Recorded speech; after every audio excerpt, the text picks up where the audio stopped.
ಕೌಸಲ್ಯ ಸುಪ್ರಜಾ ರಾಮ ಪೂರ್ವ. ಈಗ ಸಮಯ ಮುಂಜಾನೆ 4:30. ಬಿಡದಿಯಲ್ಲಿದ್ದೀನಿ. ದಿನ ಬೆಳಗೋ ಸೂರ್ಯನ ಆರಂಭದ ರೈತನ ಬದುಕು ಹೇಗೆ ನಡೆಯುತ್ತೆ, ಇದು ರೈತನ ಮನೆ. ಮಂಜುನಾಥ್ ಅಂತ ಅವರ ಹೆಸರು.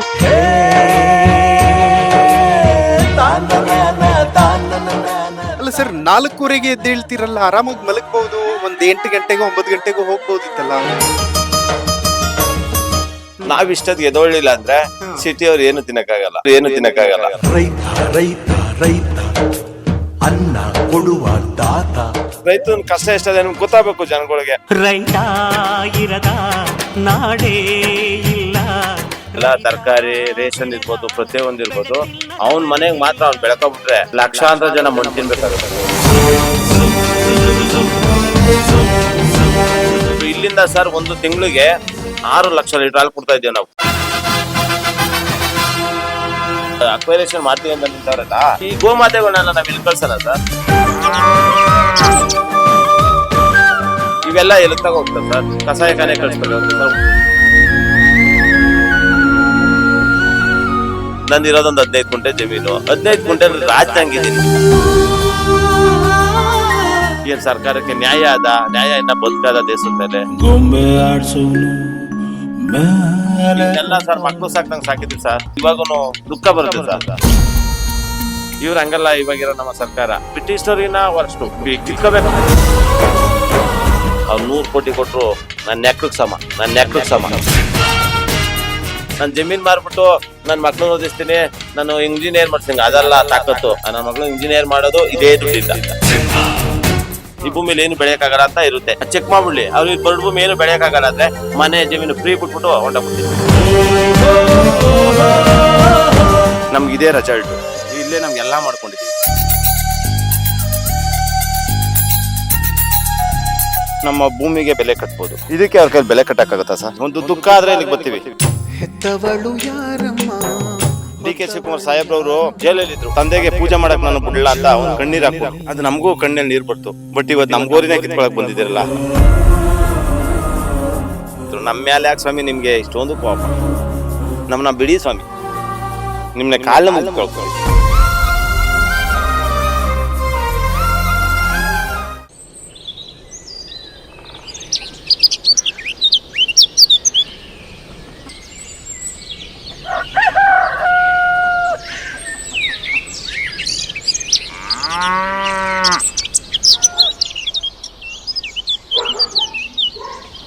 ಬೆಂಗಳೂರು ನಗರದ ಗದ್ದಲದಿಂದ ಕೆಲವೇ ಕಿಲೋಮೀಟರ್ ದೂರದಲ್ಲಿ ಇನ್ನೂ ತನ್ನ ಮಣ್ಣಿನ ಸೊಗಡನ್ನ ಉಳಿಸಿಕೊಂಡಿರುವ ನೆಲ, ಅದೇ ಬಿಡದಿ. ಇದು ಕೇವಲ ಒಂದು ಊರಲ್ಲ, ಇದು ಸಾವಿರಾರು ರೈತರ ಕನಸುಗಳ ನೆಲೆ. ಇಲ್ಲಿ ಬೆಳಗಾಗೋದು ಸೂರ್ಯನ ಕಿರಣಗಳಿಂದ ಅಲ್ಲ, ರೈತನ ಪರಿಶ್ರಮದಿಂದ. ಮುಂಜಾನೆ 4 ಗಂಟೆಗೆ ಆರಂಭವಾಗುವ ಬದುಕು ಹಸುಗಳ ಹಾಲು ಕರೆಯೋದ್ರೊಂದಿಗೆ ಹಿಡಿದು ರೇಷ್ಮೆ ಹುಳು ಸಾಕಾಣಿಕೆ, ಕುರಿ ಮತ್ತು ಕೋಳಿ ಸಾಕಾಣಿಕೆ, ತರಕಾರಿ ಮತ್ತು ಬೆಳೆಗಳ ಕೃಷಿಯವರೆಗೆ ಪ್ರತಿಯೊಂದು ಕ್ಷಣವೂ ದುಡಿಮೆಯ ಕಥೆ. ಇಲ್ಲಿನ ರೈತ ಬೆಳೆದ್ರೆ ಮಾತ್ರ ಕಡಿಮೆ ಬೆಲೆಯಲ್ಲಿ ಬೆಂಗಳೂರಿಗರ ತಟ್ಟೆ ಹೊಟ್ಟೆ ತುಂಬೋದು. ಸ್ವಿಗ್ಗಿ, ಝೊಮ್ಯಾಟೊಗಳಲ್ಲಿ ಆರ್ಡರ್ ಮಾಡಿ ಮನೆ ಬಾಗಿಲಿಗೆ ಊಟ ತರಿಸಿಕೊಳ್ಳೋದು, ಹಾಲು ತರಿಸಿಕೊಳ್ಳೋದು ಸುಲಭ.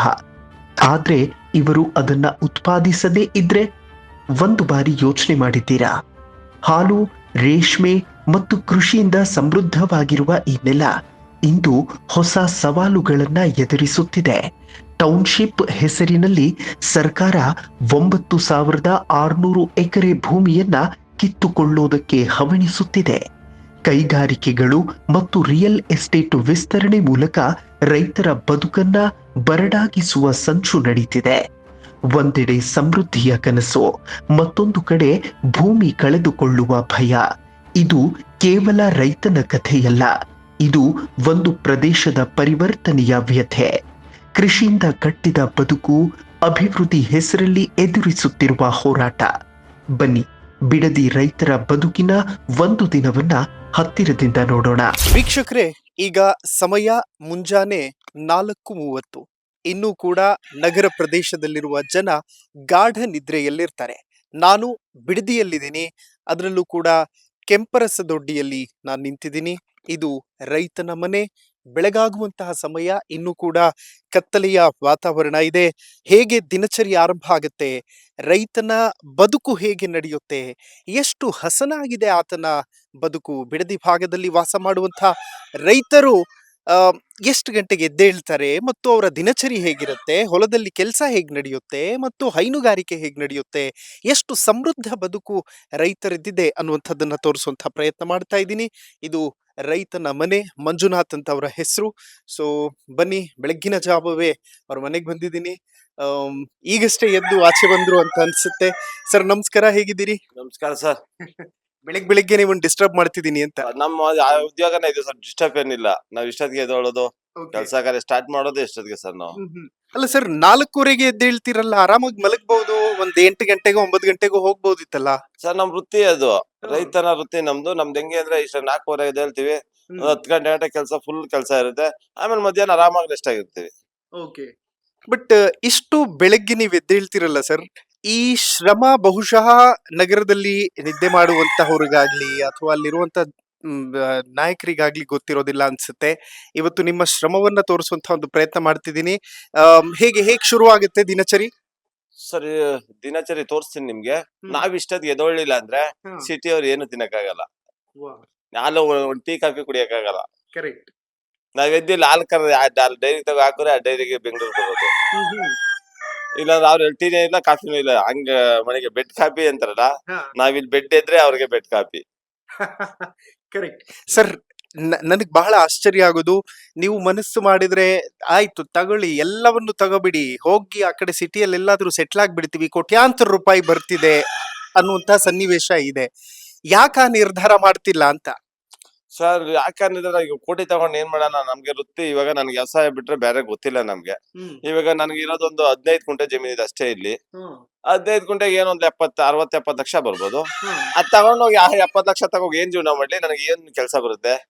ಕೆಂಗೇರಿಯಲ್ಲಿ 30/40 ಸೈಟ್ ಬಂದ್ಬಿಡುತ್ತೆ ಅಷ್ಟೇ. ಸೈಟ್ ಬರುತ್ತೆ, ಅದು ಬರಲ್ಲ. ಅಲ್ಲೂ 1 ಕೋಟಿ ಇದೆ.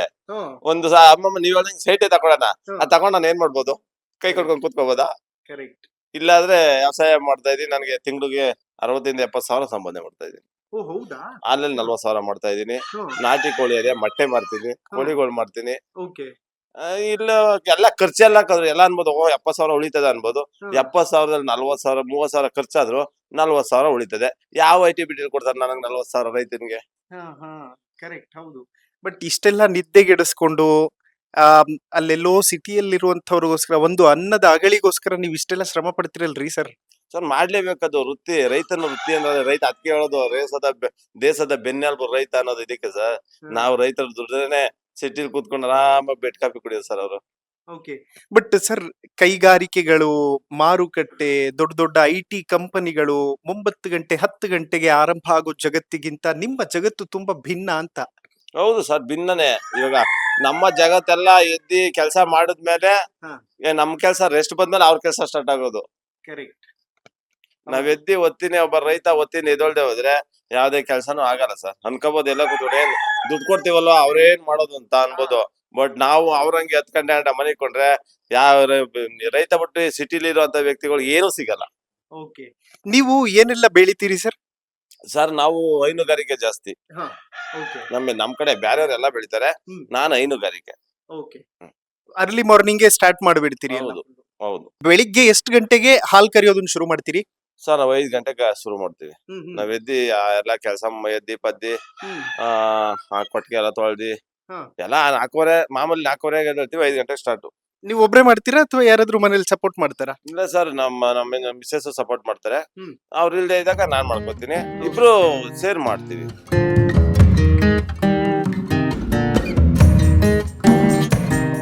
ಬೆಳಗಿನ ಜಾವ 4:30 ಸುಮಾರಿಗೆ ಎದ್ದು ರೈತ ತನ್ನ ನಿತ್ಯ ಕರ್ಮಗಳನ್ನ ಮುಗಿಸಿ ಮನೆ ಆವರಣ ಹಾಗೂ ಕೊಟ್ಟಿಗೆ ಹಸುಗಳನ್ನ ಸ್ವಚ್ಛಗೊಳಿಸುತ್ತಾನೆ.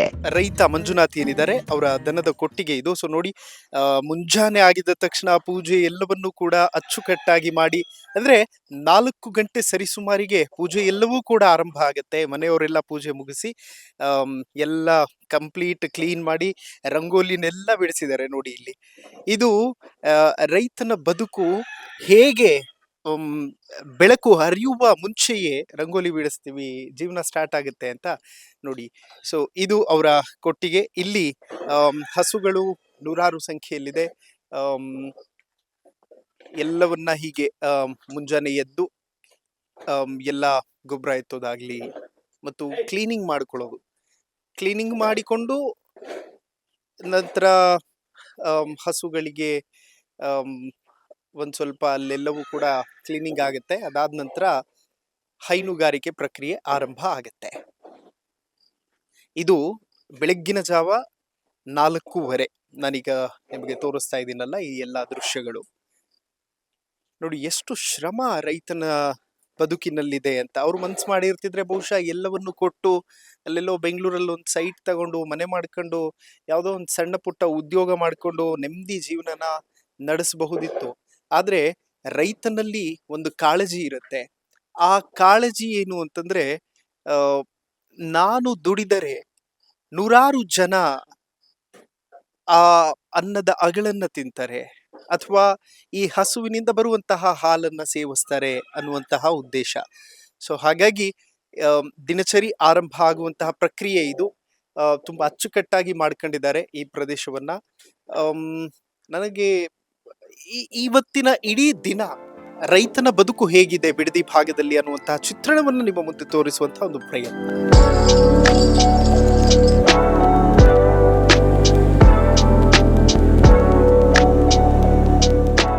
ವೀಕ್ಷಕರೇ, ನಾವು ಮನೆಯಲ್ಲಿ ಕೂತು ಚಹಾ ಕುಡಿಯೋದಾಗ್ಲಿ, ಕಾಫಿ ಕುಡಿಯೋದಾಗ್ಲಿ 2 ನಿಮಿಷದಲ್ಲಿ ಎಲ್ಲವೂ ರೆಡಿ ಆಗ್ಬಿಡುತ್ತೆ ಅಂತೀವಿ. ಆದ್ರೆ ರೈತನ ಬದುಕಲ್ಲಿ ನೀವು ಕಾಫಿಗೆ ಬಳಸುವಂತಹ ಹಾಲಿದೆಯಲ್ಲ, ಅದು ಅಷ್ಟು ಸುಲಭವಾಗಿ ರೆಡಿ ಆಗೋದಿಲ್ಲ. ನೋಡಿ ಎಷ್ಟು ಶ್ರಮ ಅದರ ಹಿಂದೆ ಇರುತ್ತೆ ಅಂತ.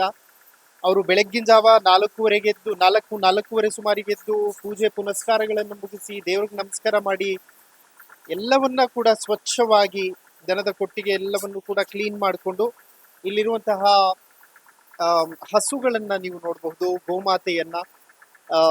ಗೋಮಾತೆಯ ಕೊಟ್ಟಿಗೆಯನ್ನ ಸ್ವಚ್ಛಗೊಳಿಸಿಕೊಂಡು ಕೆಲಸವನ್ನ ಅಂದ್ರೆ ಹೈನುಗಾರಿಕೆಗೆ ಬೇಕಾದಂತಹ ಪ್ರಕ್ರಿಯೆಗಳನ್ನ ಆರಂಭ ಮಾಡ್ತಾರೆ. ಸರ್, ಕ್ಲೀನಿಂಗ್ ಎಷ್ಟೊತ್ತು ಟೈಮ್ ತಗೊಳುತ್ತೆ ಸರ್? ಸರ್ ಒಂದು 4 ಗಂಟೆ ಬೇಕು. ಹಸುಗಳು ಈ ಸೊಳ್ಳೆ ಇರುತ್ತಲ್ಲ, ಆ ಹೊಡೆದು ಎಲ್ಲ ಕೊನೆ ಮಾಡ್ಕೊಂಡ್ಬಿಟ್ಟಿರ್ತದೆ. ಒಂದು 4 ಗಂಟೆ 20 ನಿಮಿಷ ಬೇಕು ಸರ್. ಅಂದ್ರೆ ಫುಲ್ ಡೈಲಿ ಕ್ಲೀನ್ ಮಾಡ್ಲೇಬೇಕು? ಮಾಡ್ಲೇಬೇಕು. ಮಾಡ್ಲೇ ಇದ್ರೆ ಎಲ್ಲ ಹಿಂಗೆ ಸಗಣಿ ಇಟ್ಕೊಂಡು ಎಲ್ಲ ಕಸ ಮಾಡ್ಕೊಂಡಿದ್ದೆ ಆತರ ಹಾಲ್ ಕರೆಯಕ್ಕಾಗುತ್ತಾ, ಕ್ಲೀನ್ ಮಾಡಿ ಸ್ವಚ್ಛವಾಗಿ ಮಾಡಿ ಕೊಟ್ಟಿಗೆನ ಸ್ವಚ್ಛವಾಗಿ ಇಟ್ಕೋಬೇಕು. ಈ ತರ ಕ್ಲೀನ್ ಮಾಡ್ಕೋಬೇಕು. ಆಕ್ಚುಲಿ ಗೋಮಾತೆಯ ಫೀಲ್ ನಿಮಗೆ ಚೆನ್ನಾಗಿರುತ್ತೆ. ಹೌದು ಹೌದು. ಇವಾಗ ನಾವ್ ಮನೆ ಹೆಂಗ್ ಮಡಿಕೋತೀವ ಹಂಗೆ ಈ ಗೋಮಾತೆ ಸಾಕೋದ್ನ ಜಾಗನು ನಾವು ಹಂಗೆ ಮಡಿಕೋಬೇಕು. ಮಕ್ಳೆಲ್ಲ ಹೆಲ್ಪ್ ಮಾಡ್ತಾರ ಸರ್? ಹೇಗೆ ಮಾಡ್ತಾರೆ ಸರ್. ಸರ್ ಇಬ್ರು ಸರ್. ಈಗ ಒಬ್ಬ ಕೆಲ್ಸಕ್ಕೆ ಹೋಗ್ತಾನೆ, IT ಆಗಿದೆ. ಮಗಳು ಈ ಸತಿ 2nd ಇಯರ್ ಮುಗಿದಿದೆ, ಈ ಸತಿ ಇಂಜಿನಿಯರಿಂಗ್ ಗೇನ್ ಮಾಡಿಸ್ಬೇಕು. ಅವ್ರು ಏನಂತಾರೆ ಇದೆಲ್ಲ ನಿಮ್ಮ ಡೈಲಿ ಪ್ರಕ್ರಿಯೆಗಳ ಬಗ್ಗೆ? ಏನ್ ಸರ್ ಏನನ್ನಲ್ಲ, ನಮ್ಗೆ ಇದು ವೃತ್ತಿ ಅಲ್ವಾ. ನಮ್ಗೆ ಎಲ್ಲಾರು ಒಂದೊಂದ್ ಕೆಲಸ ವೃತ್ತಿ ಇರ್ತದೆ, ನಮ್ಗೂ ಆ ತರ ಒಂದು ವೃತ್ತಿ. ನಮ್ ಕೆಲಸ ಇದ್ರಲ್ಲೇ ನಮ್ಗೆ ನೆಮ್ಮದಿ. ಇವಾಗ ನಾವೇನ್ ಎದ್ಕೊಳ್ತೀವಿ ಅದ್ ನಮ್ಗೆ, ನೀವೆಲ್ಲ ಡ್ಯೂಟಿಗೆ ಹೆಂಗ್ ಹೋಗ್ತೀರಾ ಗೌರ್ಮೆಂಟ್ ಕೆಲ್ಸಕ್ಕೆ, ಅದೇ ತರ ನಮ್ಗೂ ಇದೊಂದು ವೃತ್ತಿ. ಸರ್, ಏನ್ ಹೆಸರುಗಳು ಇಟ್ಟಿದ್ದೀರಾ ಎಲ್ಲದಕ್ಕೂ? ಹೌದು ಸರ್. ಒಂದು ಇದು ಪಡ್ಡೆ. ಏನಕ್ಕೆ ಪಡ್ಡೆ ಅಂತ ಇಟ್ಟಿದ್ದೀರಿ? ಅದು ಒಂದೊಂದು ಪಡ್ಡೆ ಅಂದ್ರೆ ಹುಟ್ಟಿದಾಗ ನಾವು ಒಂದ್ ಪಡ್ಡೆ, ಚಿಕ್ಕ ಪಡ್ಡೆ, ಬಿಳೆ ಪಡ್ಡೆ ಅಂತ ಇಟ್ಟಿರ್ತೀವಿ. ಇದು ಪುಟ್ಟಿ ಹೆಸ ಅಂತ, ನಮ್ಮ ಅಕ್ಕನ ಮಗಳು ಪುಟ್ಟಿ ಅಂತ ಇದ್ದಾಳೆ, ಅವಳ ತಂದು ಅದಕ್ಕೆ ಪುಟ್ಟಿ ಹೆಸ ಅಂತ ಇಕ್ಕಿದ್ದೀವಿ. ಇದು ದೊಡ್ಡ ಸ ಅಂತ ಇಕ್ಕಿದೀವಿ. ಅದು ಚಿಕ್ಕ ಪಡ್ಡೆ ಅಂತ ಇಕ್ಕಿದೀವಿ. ಹಿಂಗೆ ಒಂದೊಂದು ಹೆಸರು ಸರ್. ಕೆರ ಎಲ್ಲ ಸೇರಿಸಿ 2, 4, 6 ಸರ್. ಪಾಪ ನೀವು ಕ್ಲೀನಿಂಗ್ ಮಾಡೋ ಟೈಮಲ್ಲಿ ತುಂಬಾ ಡಿಸ್ಟರ್ಬ್ ಮಾಡ್ತಾ ಇದ್ದೀನಿ. ನಾನು ಹೆಚ್ಚು ಸಮಯ ತಗೊಳಕ್ ಹೋಗಲ್ಲ. ಡಿಸ್ಟರ್ಬ್ ಏನಿಲ್ಲ ಸರ್. ಖುಷಿ ಆಗುತ್ತೆ. ಇದು ಜಗತ್ ಗೊತ್ತಾಗಬೇಕಲ್ವಾ. ಪಾಪ ರೈತ ಬೆಳಿಗ್ಗೆ ಎದ್ದು ಎಷ್ಟು ಕಷ್ಟ ಬೀಳ್ತಾನೆ. ನಾವು ಮಲಗಿದ್ದಕ್ಕೆ ಒಂದ್ ಟಿವಿಗೆ ಒಂದು ಹಾಲು ಕೊಡ್ತಾರೆ ಅಂದ್ರೆ ರೈತನ ಕಷ್ಟ ಎಷ್ಟಿದೆ ನಮ್ಗೆ ಗೊತ್ತಾಗಬೇಕು ಜನಗಳಿಗೆ. ಕೂತ್ಕೊಂಡು ಅವ್ರು ಬರದೇ ದುಡ್ಡು ಕೊಡ್ತಾರೆ ಅನ್ಬೋದು, ದುಡ್ಡು ಕೊಟ್ಟು ತಗೋಬಹುದು ಅವ್ರು, ಆದ್ರೆ ಅವ್ರು ಬೆಳೆಯಕ್ಕಾಗಲ್ಲ ಸರ್. ನಾವು ಇಲ್ಲಿ ಇಷ್ಟೊತ್ತಿಗೆ ಎದ್ದು ಬೆಳೆದ್ರೇನೆ ಅವ್ರಲ್ಲಿ ಬಿಟ್ಕಾಡಿ ಕುಡಿಯಕ್ಕಾಗೋದು. ಅಲ್ಲ ನೋಡಿ, ನೀವು ಪಾಪ 4 ಗಂಟೆಗೆ ಎದ್ದು ಇಲ್ಲೆಲ್ಲ ಪಾಪ ಕ್ಲೀನ್ ಮಾಡ್ಕೊಂಡು ನೋಡಿ. ವೀಕ್ಷಕರೇ, ಈಗ ನೋಡಿ ಒಂದೇ ಸತಿ ಕ್ಲೀನ್ ಆಗಿರುವಂತ ಕೊಟ್ಟಿಗೆ ನಮ್ ಕ್ಯಾಮ್ರಾ ಪ್ಯಾನ್ ಮಾಡಿ ತೋರಿಸ್ತದೆ ನಿಮಗೆ ಕಂಪ್ಲೀಟ್ ಆಗಿ. ಎಲ್ಲವೂ ಕೂಡ ತುಂಬಾ ಕ್ಲೀನ್ ಆಗಿ ಇಟ್ಕೊಂಡಿದ್ದಾರೆ. ಆಮೇಲೆ ಹಸುಗಳೆಲ್ಲದಕ್ಕೂ ಕೂಡ ಒಂದು ರೀತಿಯಲ್ಲಿ ಆಮ್, ಆ, ಸ್ನಾನ ಮಾಡಿಸಿ ಅದಕ್ಕೆಲ್ಲ ಕಂಪ್ಲೀಟ್ ಆಗಿ ಸ್ವಚ್ಛವಾಗಿ ಇಟ್ಕೊಂಡಿದ್ದಾರೆ ಕೊಟ್ಟಿಗೆನ. ಯಾಕೆಂದ್ರೆ ಡೈಲಿ ನಿತ್ಯ ಕರ್ಮ ಅದು. ಎದ್ದೇಳ್ಬೇಕು, ಕ್ಲೀನ್ ಮಾಡಬೇಕು, ಮತ್ತು ಎಲ್ಲ ಗೋವುಗಳಿಗೂ ಕೂಡ ಆ ಒಂದೊಂದು ಹೆಸರನ್ನಿಟ್ಟಿದ್ದಾರೆ. ಅದರ ಜೊತೆಗೆ ಒಂದು ಬಾಂಧವ್ಯ.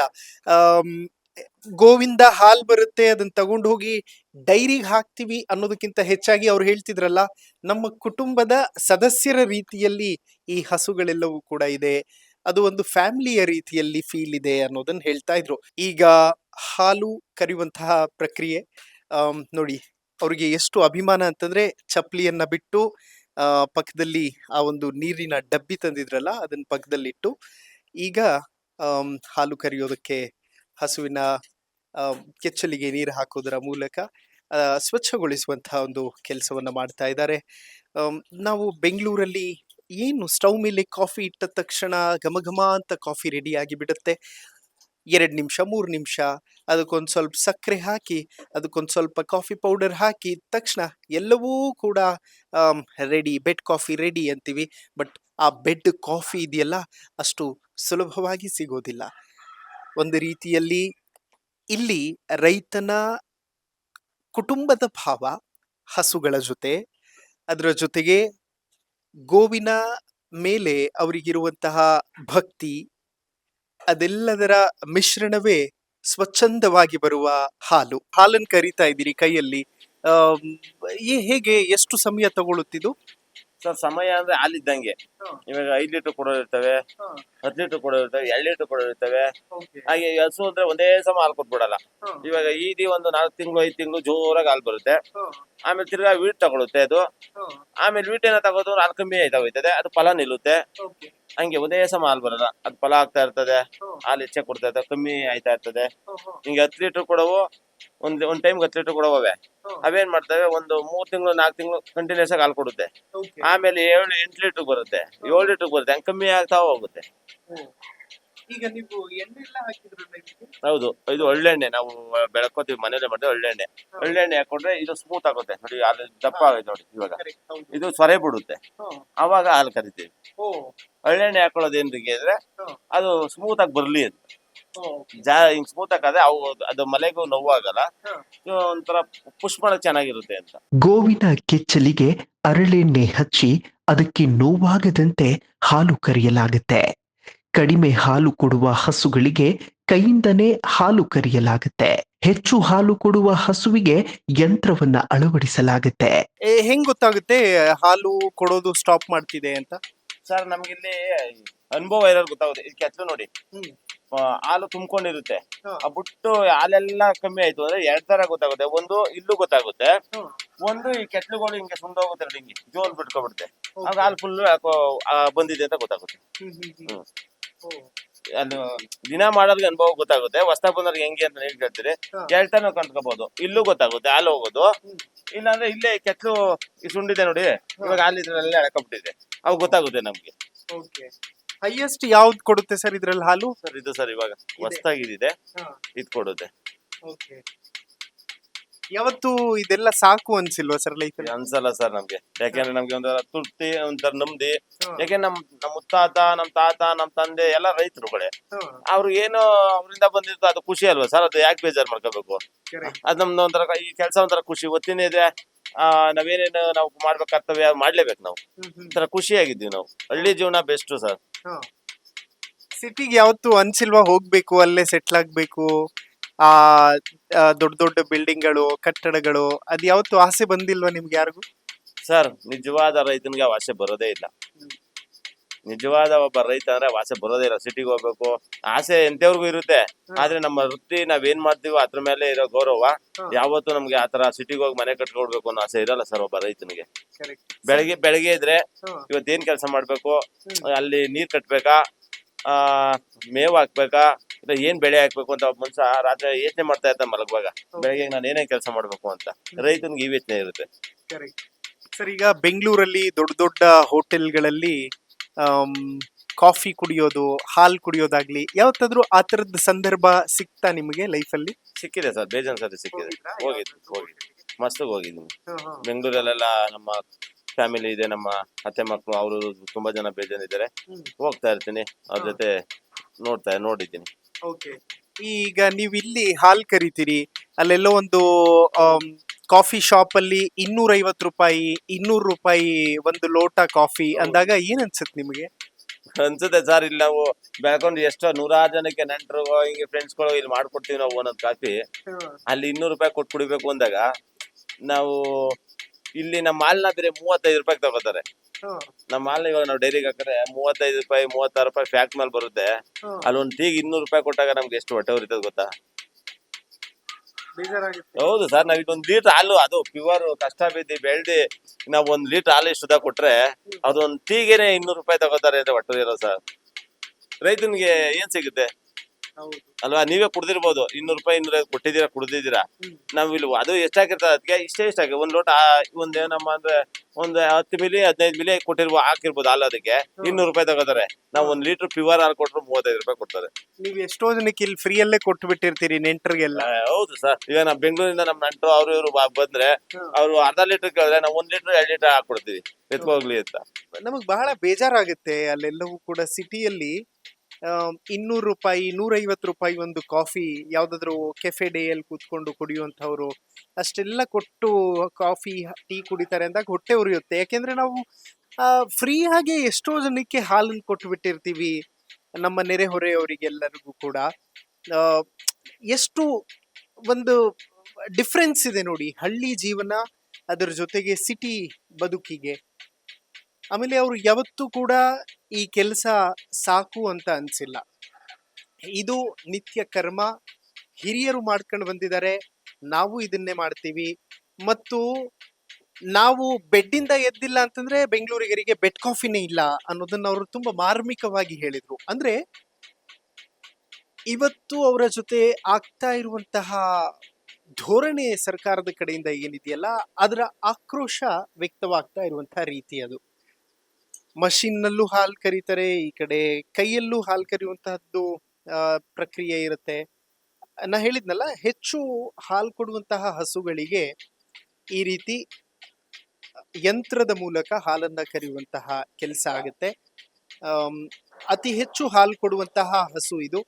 ಆಮೇಲೆ ಎಲ್ಲಾ ಹಸುಗಳ ಜೊತೆ ಅವರಿಗೊಂದು ರೀತಿಯಲ್ಲಿ ಬಾಂಧವ್ಯ, ತನ್ನ ಕುಟುಂಬ ಸದಸ್ಯ ಅನ್ನುವಂತಹ ಒಂದು ಭಾವ. ಈಗ ಟೌನ್ಶಿಪ್ಗೆ ಭೂಮಿ ಬಿಟ್ಟು ಕೊಟ್ರೆ ನಗರ ಪ್ರದೇಶದ ಜನ ಮಣ್ಣು ತಿನ್ನುವ ಸ್ಥಿತಿ ಬಂದು ಬಿಡುತ್ತೆ ಅಂತ ರೈತ ನಗರವಾಸಿಗಳ ಹೊಟ್ಟೆಪಾಡಿನ ಕುರಿತು ಕಳವಳ ವ್ಯಕ್ತಪಡಿಸಿದ್ದಾನೆ. ಅಷ್ಟೇ ಅಲ್ಲ, ಜಮೀನೇನೋ ಕೊಟ್ಟು ನಾವು ನಗರಕ್ಕೆ ಹೋಗಿಬಿಟ್ರೆ ಮಕ್ಕಳಂತೆ ಸಾಕಿದ ಗೋವುಗಳ ಪಾಡೇನು ಅಂತ ಕಣ್ಣೀರಿಡ್ತಾನೆ ಅನ್ನದಾತ.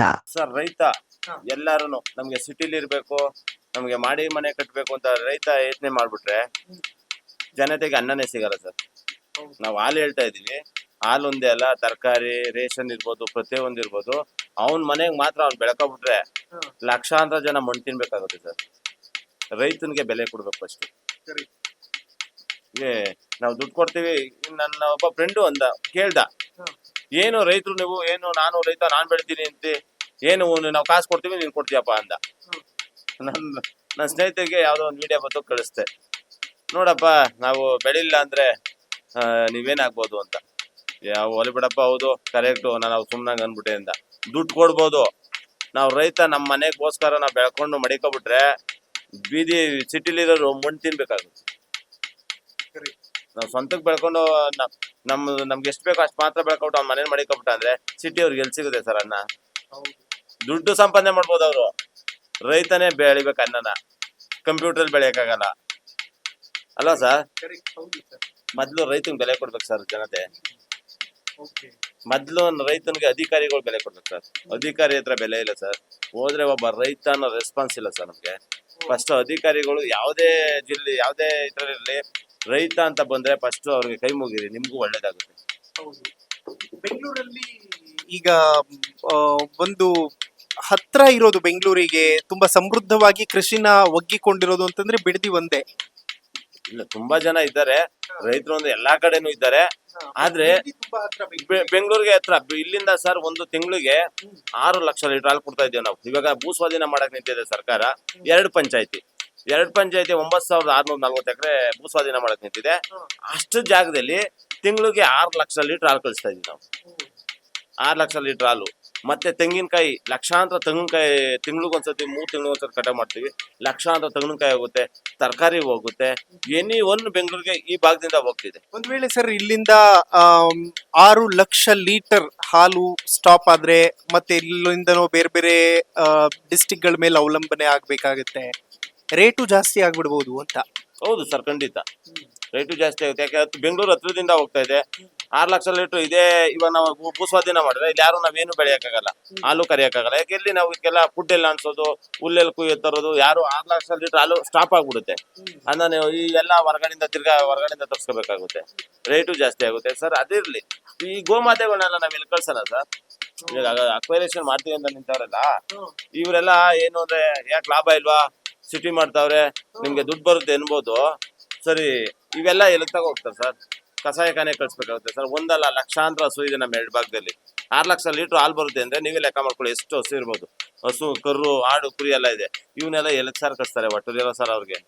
ಇವೆಲ್ಲ ಕಣ್ಗಾಣಲ್ಲ ಸರ್ ಅವ್ರಿಗೆ. ನೋವಾಗಲ್ಲ ಸರ್? ಅಲ್ಲೆಲ್ಲೋ ಸಿಟಿಲಿ ಕೂತಿರ್ತಾರೆ, ಮನೆಗಿರ್ತಾರೆ ಮಿನಿಸ್ಟ್ರುಗಳು. ಇಲ್ಲಿ ಬಂದು ಈ ಕಷ್ಟಗಳನ್ನ ನೋಡ್ಬಾರ್ದಲ್ಲ ಸರ್? ಖಂಡಿತ ಸರ್. ಹೌದು ಸರ್, ನಮ್ಗೂ ಇವಾಗೂ ದುಃಖ ಬರುತ್ತೆ ಸರ್. ಯಾಕೆಂದ್ರೆ ಇವನ್ನೆಲ್ಲ ಸರ್ ಮಕ್ಳು ಸಾಕ್ದಂಗ್ ಸಾಕಿದ್ವಿ ಸರ್. ಎಲ್ಲಿ ಬಿಟ್ಟೋಗಾರ ಸರ್? ನಿಮ್ಗೇನೋ ಮನೆ ಸಿಗುತ್ತೆ, ಇದನ್ನ ಫ್ಯಾಮಿಲಿ ತರ ಸಾಕೊಂಡಿದೀನಿ. ಹೌದು ಸರ್, ಕಣ್ಣೆ ನೀರ್ ಬರುತ್ತೆ ಸರ್. ಮಕ್ಕಳು ಅಳ್ತಾರ ನಿಮ್ಮ ಮನೆಯಲ್ಲಿ? ಖಂಡಿತ ಏನಂತಾರೆ ಸರ್, ಬಿಟ್ಟೋಗಿ ಮನ್ಸಂಗ್ ಬರುತ್ತೆ ಸರ್. ಇವಾಗ ಊರಲ್ಲಿ ಇರೋರ್ಗೆ ಆದ್ರೂ ಏನೋ ಊರಲ್ಲಿ ಒಂದ್ ಕೆಲವು ಊರು ಬಿಡ್ತೀವಿ ಅಂತಾರೆ. ನಮ್ದು ತೋಟದಲ್ಲಿರೋ ಮನೆ ಅಕ್ವೇರೇಷನ್ ಆಯ್ತವ್ರೆ, ಮನೆನೂ ಹೋಗುತ್ತೆ. ನಂದು ಇರೋದೊಂದು 15 ಗುಂಟೆ ಜಮೀನು. 15 ಗುಂಟೆ ರಾಜ್ದಂಗಿದ್ದೀನಿ, ಮಗ ಸಾಕ್ದಂಗ್ ಸಾಕಿದೀವಿ ಸರ್. ಒಂದೊಂದು ಮಗಿನ ತರ ಸಾಕಿದೀವಿ. ಗೊತ್ತಾಯ್ತಾ ಇಲ್ಲ ಏನ್ ಮಾಡ್ಬೇಕು ಅಂತ? ಇಲ್ಲ ಇವನ್ನೆಲ್ಲ ಸಾಯಿಸ್ತಾರ, ಬದುಕಿಸ್ತಾರ ಸರ್ಕಾರ? ನೋಡೋಣ.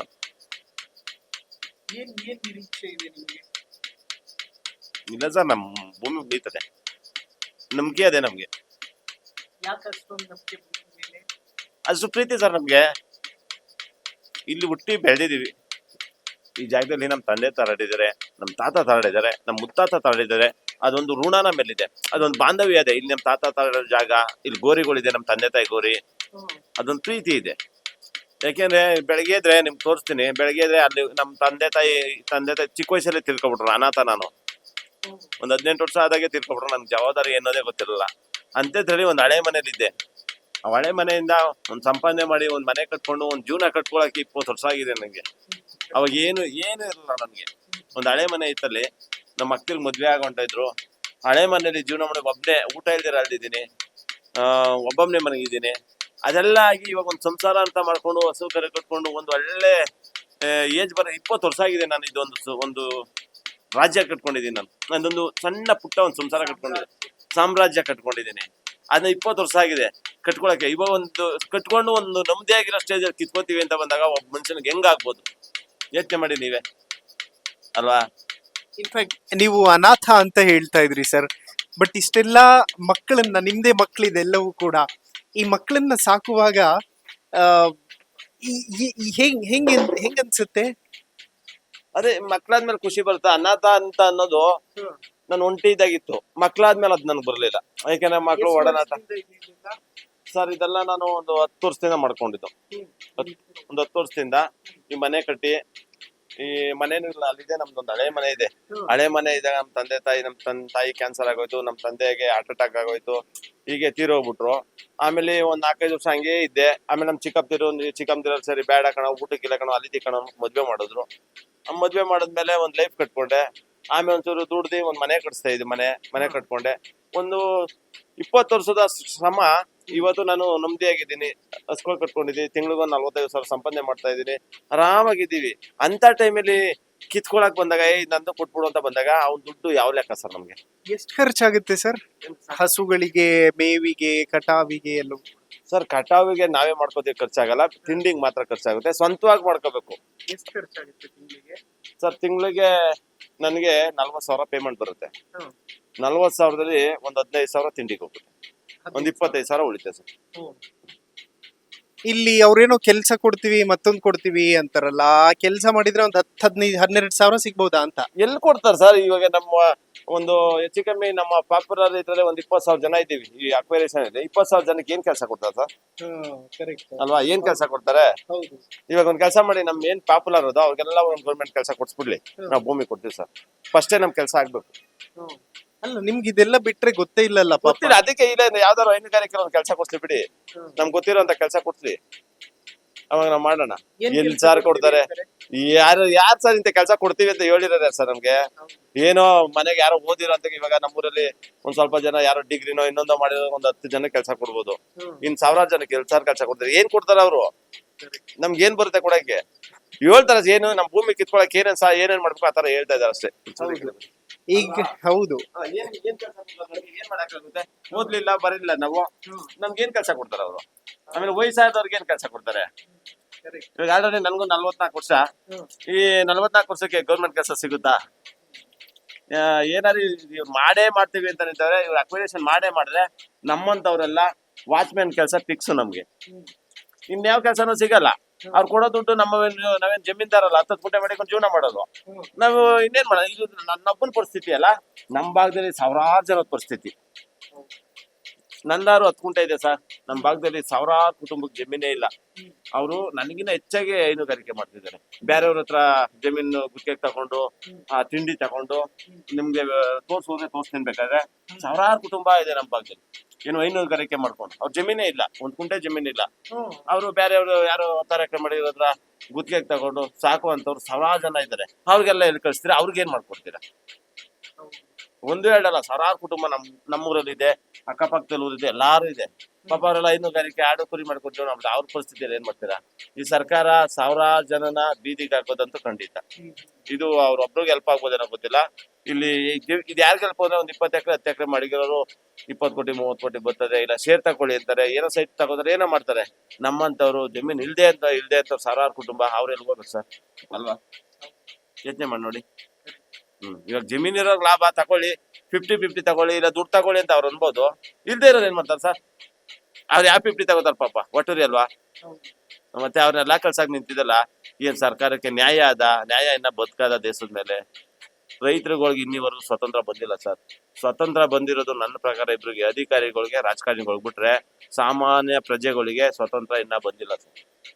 ಇದೆಲ್ಲ ಬ್ರಿಟಿಷ್ನವ್ರ ಆಡಳಿತ. ಬ್ರಿಟಿಷ್ನವ್ರಾದ್ರೂ ಅವ್ರಿಗೆ ನನಗ್ ಗೊತ್ತಿಲ್ಲ, ನಮ್ ತಂದೆ ಹೇಳೋರು ಬ್ರಿಟಿಷ್ನವರು ಕಂದಾಯ ಕಟ್ಬೇಕಿತ್ತಂತೆ. ಆ ಕಂದಾಯ ಕಟ್ಬಿಟ್ರೆ ಪಾಪ ಅವ್ರು ಬರಾಕಿಲ್ವಂತೆ.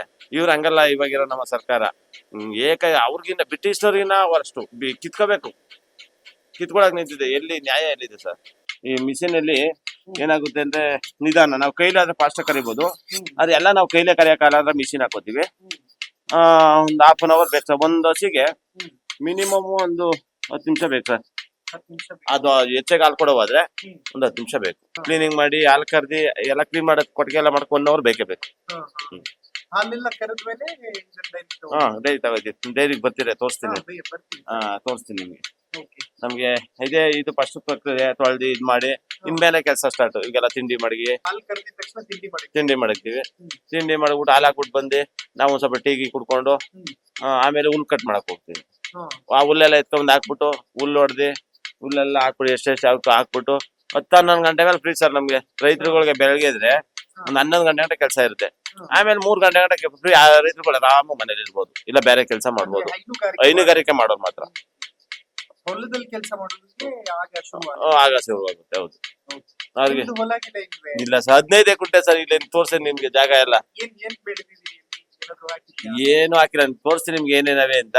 15 ಗುಂಟೆಯಲ್ಲಿ ಹಸ್ಕೊಳ್ ಮಾಡಿಕೊಂಡಿದೀನಿ, ನಾಟಿ ಕೋಳಿ ಮಾಡಿದೀನಿ, ಆಡು ಸಾಕಿದೀನಿ, ಮೀನ್ ಸಾಕಿದೀನಿ, ಮೀನ್ ತೊಟ್ಟಿ ಮಾಡ್ಕೊಂಡಿದೀನಿ, ಮೀನ್ ಸಾಕಿದೀನಿ. ತೋರಿಸ್ತೀನಿ ನಿಮ್ಗೆ ಇದೊಂಚೂರು ಫ್ರೀ ಆಗ್ಲಿ ಎಲ್ಲ ತೋರಿಸ್ತೀನಿ. ಅವ್ರು 100 ಕೋಟಿ ನನ್ನ ಹಿತಕ್ ಸಮ. ನನ್ನ ಜೀವನದ ತಗೊಂಡು 15 ಗುಂಟೆಲ್ ನಾನು ಮಾಡ್ಕೊಂಡಿದ್ದೇನಲ್ಲ, ಅವ್ರು 100 ಕೋಟಿ ಕೊಟ್ರು ನನ್ನ ನೆಕ್ಳಕ್ ಸಮ. ಅಂತ ಬದುಕು. ಯಾಕಂದ್ರೆ ಇಲ್ಲಿಂದ ಜೀವನ ನಂಗಿದ್ದೀವಿ. ನಾವು 100 ಕೋಟಿ ಕೊಟ್ಟು ಹೋಗೋದ್ರೂ ಬೇಡ ಸರ್. ನಮ್ಗೆ ಈ ಜೀವನ ಬಿಟ್ಬಿಡಿ ಸರ್. ನಮ್ಗೆ ನಾವು ನೆಮ್ಮದಿ ಆಗಿದ್ದೀವಿ. ರೈತ ಬಿಟ್ಬಿಡಿ ಸರ್. ಕೈ ಮುಗಿ ಕೇಳ್ಕೊತೀನಿ. ನಮ್ಮ DK ಶಿವಕುಮಾರ್ ಮುಖ್ಯಮಂತ್ರಿ ಸಾಹೇಬ್ರು ನಂಬಾಗ್ದವ್ರು ನಮ್ಮೋರವ್ರು, ಅವ್ರಿಗೆ ಕೈನ ಮುಗ್ದಿ ಕಾಲ ಮುಗ್ದು ಕೇಳ್ಕೊತೀನಿ, ನಮ್ಮ ರೈತನ ಬದುಕಾಕ್ಬಿಟ್ಬಿಡಿ. ನೀವು ನಿಮ್ ಜಗತ್ತಲ್ಲಿ ಖುಷಿಯಾಗಿ ಹೌದು ಸರ್, ಖಂಡಿತ ಖುಷಿಯಾಗಿದ್ದೀವಿ, 100% ಖುಷಿಯಾಗಿದ್ದೀವಿ. ನಾನು ಒಬ್ಬನ ಮಾತಲ್ಲ, ಇದು ನಮ್ಮ ರೈತರ ಮಾತು, ನಮ್ಮ ಇಡೀ ಕರ್ನಾಟಕದ ರೈತರ ಮಾತೆಲ್ಲ ಇದೆ ಕೇಳೋದು. ನನ್ನ ಒಬ್ಬನಲ್ಲ, ಒಬ್ಬ ನಿಯತ್ತಾದ ಸತ್ಯವಾಗಿ ದುಡಿಯುವಂತ ರೈತ ಹೇಳೋ ಮಾತಿದೆ. ನಮ್ನ ರೈತತನ ಮಾಡಕ್ ಬಿಟ್ಬಿಡಿ, ನಾವು ನಮ್ದೇ ಆಗಿರ್ತೀವಿ. ಅಕ್ವೈರ್ ಬೇಕು ಅನ್ನೋರು ಸ್ವಲ್ಪ ಪರ ಅವ್ರೆ ಪಾಪ, ಅವರು ಕಾಂಗ್ರೆಸ್ ಪಕ್ಷದ ಕಡೆ ಪಕ್ಷದವ್ರು ಅವ್ರೆ, ಅವರು ಬೇಕಾದಂಗೆ ಹೇಳ್ಕೊಂಡು ನಮ್ಗೆ ಅಕ್ವೈರ್ ಆಗ್ಬೇಕು, ನನ್ನ ಮಕ್ಳನ್ನ ಓದಿಸ್ಬೇಕು, ಅದೋಗಿದ ಅದ್ ಮಾಡಿಸ್ಬೇಕು, ದುಡ್ಡು ಬೇಕು ನನ್ಗೆ ಅನ್ನೋರು ಸುಮಾರು ವಿಡಿಯೋಗಳು ಬಂದಿದೆ ಪಾಪ. ಅವ್ರ ಹಣೆ ಬರೋದು ನಮ್ಗಲ್ಲ. ಆದ್ರೆ ನಾವು ದುಡ್ದು ಸಾಕಿ ಬೆಳೆಸಿ ನಾವು ಓದಿಸೋಷ್ಟು ತಾಕತ್ತು ನಮ್ಗೆ ಕೊಟ್ಟವನೆ, ನಾವು ಓದಿಸ್ತೀವಿ. ನನ್ನ ಮಗಳು ಇಂಜಿನಿಯರ್ ಮಾಡೋದು ಇದೇ ದುಡ್ಡಿಂದ. ಏನ್ ನಾವು ಕಷ್ಟ ಬೀಳ್ತಾ ಇದೀವೋ ಇದು ಸರ್. ಗೇದಿ ಸಾಕಿ ಮಕ್ಳನ್ನ ಒಂದ್ ಸ್ಥಾನಕ್ಕೆ ತರೋದು ಅದು. ನಾನ್ ಜಮೀನ್ ಮಾರ್ಬಿಟ್ಟು ನನ್ ಮಕ್ಳನ್ನ ಓದಿಸ್ತೀನಿ, ನಾನು ಇಂಜಿನಿಯರ್ ಮಾಡ್ತೀನಿ, ಅದಲ್ಲ ತಾಕತ್ತು. ಗೇದಿ ಸಾಧಿಸಿ ತೋರ್ಸ್ಬೇಕು, ಅದು ತಾಕತ್ತು ಅಲ್ವಾ? ಇವಾಗ ಇರೋ ಜಮೀನ್ ಮಾರ್ಬಿಟ್ಟು ಓದಿಸೋದು ಏನ್ ಪ್ರಯೋಜನ? ಇವಾಗ ನಾವು ದುಡ್ದು ಸಾಕಿ ನನ್ನ ಮಗಳನ್ನ ಇಂಜಿನಿಯರ್ ಮಾಡಿದೀನಿ ನನ್ಗೊಂದ್ ಹೆಮ್ಮೆ. ಜಮೀನ್ ಮಾರ್ಬಿಟ್ಟು ದುಡ್ಡು ಕಟ್ತಾ, ಜಮೀನ್ ದುಡ್ಡು ಮಾರ್ಬಿಟ್ಟು ಕಟ್ತಾ ಇಂಜಿನಿಯರ್ ಮಾಡ್ಸ ಬಿಡು ಅಂತಾರೆ, ಅದೆಲ್ಲ ಸಾಧನೆ. ಒಬ್ಬ ಮನುಷ್ಯ ಯಾರೇ ಆಗಿರ್ಬೋದು, ಆ ಮನುಷ್ಯ ಮಕ್ಳುಗಳಿಗೆ ಓದಿಸ್ಬೇಕು ಅನ್ನೋ ಸಂಪಾದನೆ ಮಾಡಿ ಓದಿಸಿರ್ತಾರಲ್ಲ, ಅವರು ಗ್ರೇಟ್ ಸರ್ ಅಲ್ವಾ? ನೀವು ಹಸುನ ತಾಯಿ ರೀತಿ ನೋಡ್ತೀರಿ, ಕೆಲವರು ಭೂಮಿನ ತಾಯಿ ರೀತಿಯಲ್ಲಿ ನೋಡ್ತಾರೆ. ನಾವು ನೋಡ್ತೀವಿ, ನಮಗೂ ಭೂಮಿ ತಾಯಿ ಇವಾಗ ನಮ್ಗೆ ಒಂದು ಅರ್ಧ ತಾಯಿ ಹೆಂಗೋ, ನಮ್ಮ ಭೂಮಿ ತಾಯಿನೂ ಹಂಗೆ. ಯಾಕೆಂದ್ರೆ ಅದ್ರ ಮೇಲೆ ನಾವು ಅನ್ನ ತಿನ್ನೋರು, ನಾವ್ ಅದನ್ನ ಮಾರ್ಕೊಳಕ್ ಇಷ್ಟಪಡ್ತೀವ ಅಂದ್ರೆ ನಾನು ಜಮೀನ್ ನಾನು ಕೂಡ ಮಾರಿದ್ದೀನಿ, ಒಂದ್ 10 ಗುಂಟೆ ಮಾರಿದ್ದೀನಿ. ಕಷ್ಟ ಬಂದಾಗ ಮಾರ್ಕೋಬೇಕು, ಕಷ್ಟ ಇದ್ದಾಗ ಮಾರ್ಕೋಬೇಕು. ಆದ್ರೆ ಇಡೀ ಜಮೀನೇ ಮಾರ್ಬಿಟ್ಟೋದಲ್ಲ. ನಮ್ಗೆ ಅವಶ್ಯಕತೆ ಎಷ್ಟದೆ, ಎಂತವನ್ಗೂ ಕಷ್ಟ ಬರ್ದಿರಲ್ಲ, ಎಲ್ಲಾರು ಜಮೀನ್ ಮಾರಿರೋಂತವ್ರೇನೆ. ಕಷ್ಟ ಬರುತ್ತೆ, ಅವ್ ಕಷ್ಟ ಬಂದಾಗ ಎಲ್ಲ ಮಾರ್ಬಿಡಕ್ಕಾಗತ್ತೆ. ಏನೋ ಒಂದ್ 5 ಗುಂಟೆನೋ 10 ಗುಂಟೆನೋ ಮಾರ್ಬಿಟ್ಟು ಏನೋ ಒಂದು ಸಮಸ್ಯೆ ಇರ್ತದೆ ತೀರ್ಸ್ಕೋಬಹುದು. ಅದ್ ಬಿಟ್ಬಿಟ್ಟು ಎಲ್ಲಾ ಕೊಟ್ರಿ ಎಲ್ಲಾ ಕಿತ್ಕೋತೀವಿ ಏನ್ಬಿಟ್ರೆ ಅಲ್ವಾ? ಇವ್ರು ಈಗ ಕಿತ್ಕೊಳ್ತಿರೋದು ನಿಮ್ಮ ಜಮೀನ್ ಅಷ್ಟೇನಾ, ನೆಮ್ಮದಿನ? ನಾವ್ ಜಮೀನ್ ಕಿತ್ಕೋತಾ ಇಲ್ಲ, ನಮ್ಮ ನೆಮ್ಮದಿ, ನಮ್ಮ ಬದುಕು, ನಮ್ಮ ಜೀವನ ಏನೇ ಒಂದ್ ಕಿತ್ಕೋತಾವ್ ಸರ್ ಈ ಸರ್ಕಾರ. ಜೀವ ಎಲ್ಲ ಪ್ರತಿ ಏನೇ ಒಂದ್ ಜೀವನ ಬದುಕು ನಮ್ಮ ಏನು ಈ ರೈತನ ಏನಿವನು ರೈತನಿಗೆ ಏನೇನೇ ಕಿತ್ಕೋಬೇಕು ಎಲ್ಲಾ ಕಿತ್ಕೊಳಕ್ ನಿಂತಿದೆ ಸರ್ಕಾರ. ನೀವು ತೋರಿಸ್ತೀನಿ ನಿಮ್ಗೆ ಬರಡು ಎಲ್ಲೂ ಬೇಡ.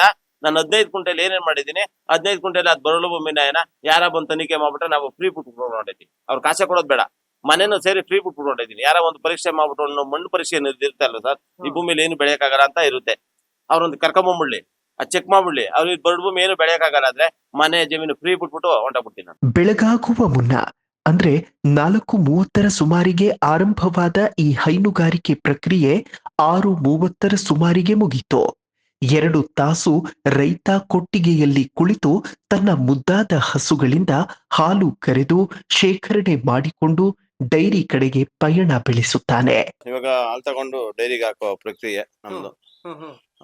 ಹೋಗೋಣ, ನಮ್ ಜೊತೆ ಕರ್ಕೊಂಡು ಹೋಗ್ತೀನಿ. ನಮ್ ಡೈರಿ ಲೀಟರ್ ಆಗಿದೆ ಇವತ್ತು ಸರ್? ಒಂದು ಅಂದಾಜು ಹೇಳ್ತೀನಿ, ನೋಡಿದ ತಕ್ಷಣ ಅಂದಾಜು ಒಂದು ಹೆಚ್ಚು ಕಮ್ಮಿ ಒಂದು 18ರಿಂದ 19 ಲೀಟರ್ ಬರ್ಬೋದು. ನೀರ್ ಗೀರ್ ಏನು ಮಿಕ್ಸ್ ಮಾಡಿದ್ರೆ ನೀವೇ ನೋಡಿದ್ರಲ್ಲ, ಶೂಟ್ ಮಾಡಿದ್ರಲ್ಲ. ಹೌದು, ಮತ್ತೆ ನಾವು ನೀರ್ ಹಾಕಕ್ಕಾಗದ ಸರ್? ಕರೆಕ್ಟ್. ಅದು ಆ ಕೆತ್ಲಲ್ಲಿ ನೀರ್ ಇರುತ್ತೆ ಅಂತ ಕೆತ್ಲನ್ನು ಒರ್ಸಿ ನಾವು ಕ್ಲೀನ್ ಮಾಡ್ಕೋತೀವಿ, ಆ ನೀರ್ ಹೋಗ್ಬಾರ್ದು ಅಂತ. ಆ ನೀರ್ ಹೋದ್ರೆ ಫ್ಯಾಟ್ ಬರಲ್ಲ, ಒಂದ್ ಹನಿ ನೀರು ಸೋಕ್ಬಾರ್ದು ಅದಕ್ಕೆ. ಓಕೆ, ನೀರ್ ಒಂಚೂರು ಮಿಕ್ಸ್ ಒಂದ್ 2 ಹನಿನೂ ಸೇರಿರಲ್ಲ ನೀರ್ ಅದಕ್ಕೆ. ನಾವು ನೀರ್ ಮಿಕ್ಸ್ ಮಾಡೋದಲ್ಲ, 2 ಹನಿನೂ ಸೇರಲ್ಲ. ಆ ಕೆತ್ತೆ ತೊಳಿತೀವಿ, ಆ ಕೆತ್ತಲು ನೀರ್ ಹೋಗ್ಬಿಡ್ತದೆ ಅಂದ್ಬಿಟ್ಟು ಆ ಕೆತ್ತಲು ಒರ್ಸಿ ಕ್ಲೀನ್ ಆಗಿ ನೀರ್ ಇಲ್ದಾಗ ಮಾಡಿ ಡ್ರೈ ಮಾಡಿ ಹಾಲ್ ಕರಿತೀವಿ ನಾವು. ಬನ್ನಿ ಸರ್ ಹೋಗೋಣ. ಈಗ ಇಲ್ಲಿಂದ ಎಷ್ಟು ಒಂದು ಸ್ವಲ್ಪ ದೂರನಾ ಅಥವಾ ನಮ್ಮೂರೇ, ಸ್ವಲ್ಪ ಮೇಲ್ಗಡೆ ಹೋಗ್ಬೇಕು, ಬನ್ನಿ ಹೋಗೋಣ, ಗಾಡಿ ಹೋಗೋಣ ಬನ್ನಿ. ಓಕೆ ವೀಕ್ಷಕರೇ, ನೋಡಿ ನಾವು ಮನೆಗೆ ಬಂದಾಗ ಸಮಯ ಇದ್ದದ್ದು 4:15. ಈಗ ನಾವ್ ಇಲ್ಲಿಂದ ಹೊರಡ್ತಾ ಇದೀವಿ, ಡೈರಿ ಹತ್ರ ಹೋಗ್ತೀನಿ, ಮನೆಯಿಂದ ಬಿಡ್ತಾ ಇದೀವಿ. ಈಗ 6:15 ಸಮಯ, ಅಂದ್ರೆ ಸರಿಸುಮಾರು 1.5 ಅವರ್ ಪ್ರಕ್ರಿಯೆ. ಯಾಕೆಂದ್ರೆ ಇವತ್ತು ನಾವು ಬಂದಿದ್ದಕ್ಕೆ ಒಂದು ಅರ್ಧ ಅವರ್ ಎಕ್ಸ್ಟ್ರಾ ಆಯ್ತು ನಮ್ ಜೊತೆ ಮಾತಾಡ್ತಾ ಇದ್ದಿದ್ದಕ್ಕಲ್ವಾ ಸರ್? ಇಲ್ಲಾಂದ್ರೆ ಬೇಗ ಖಂಡಿತ ಇನ್ನ ಒಂದು ಅರ್ಧ ಗಂಟೆ ಮುಂದೆ ಹೋಗಿರವಿ. ಓಕೆ, ಸೊ ನೋಡಿ ಈಗ ನಾವು ನೇರವಾಗಿ ಹೋಗ್ತಾ ಇರೋದು ಹಾಲಿನ ಡೈರಿ ಕಡೆ. ಅಲ್ಲೂ ಕೂಡ ತುಂಬಾ ಜನ ರೈತರು ಬಂದಿರ್ತಾರೆ ಮತ್ತು ಹೈನುಗಾರಿಕೆ ಮಾಡುವಂತಹ ಅವರ ಸಂಖ್ಯೆ ತುಂಬಾ ದೊಡ್ಡ ಪ್ರಮಾಣದಲ್ಲಿರುತ್ತೆ. ಅವರನ್ನು ಕೂಡ ಮಾತನಾಡಿಸ್ತೀನಿ.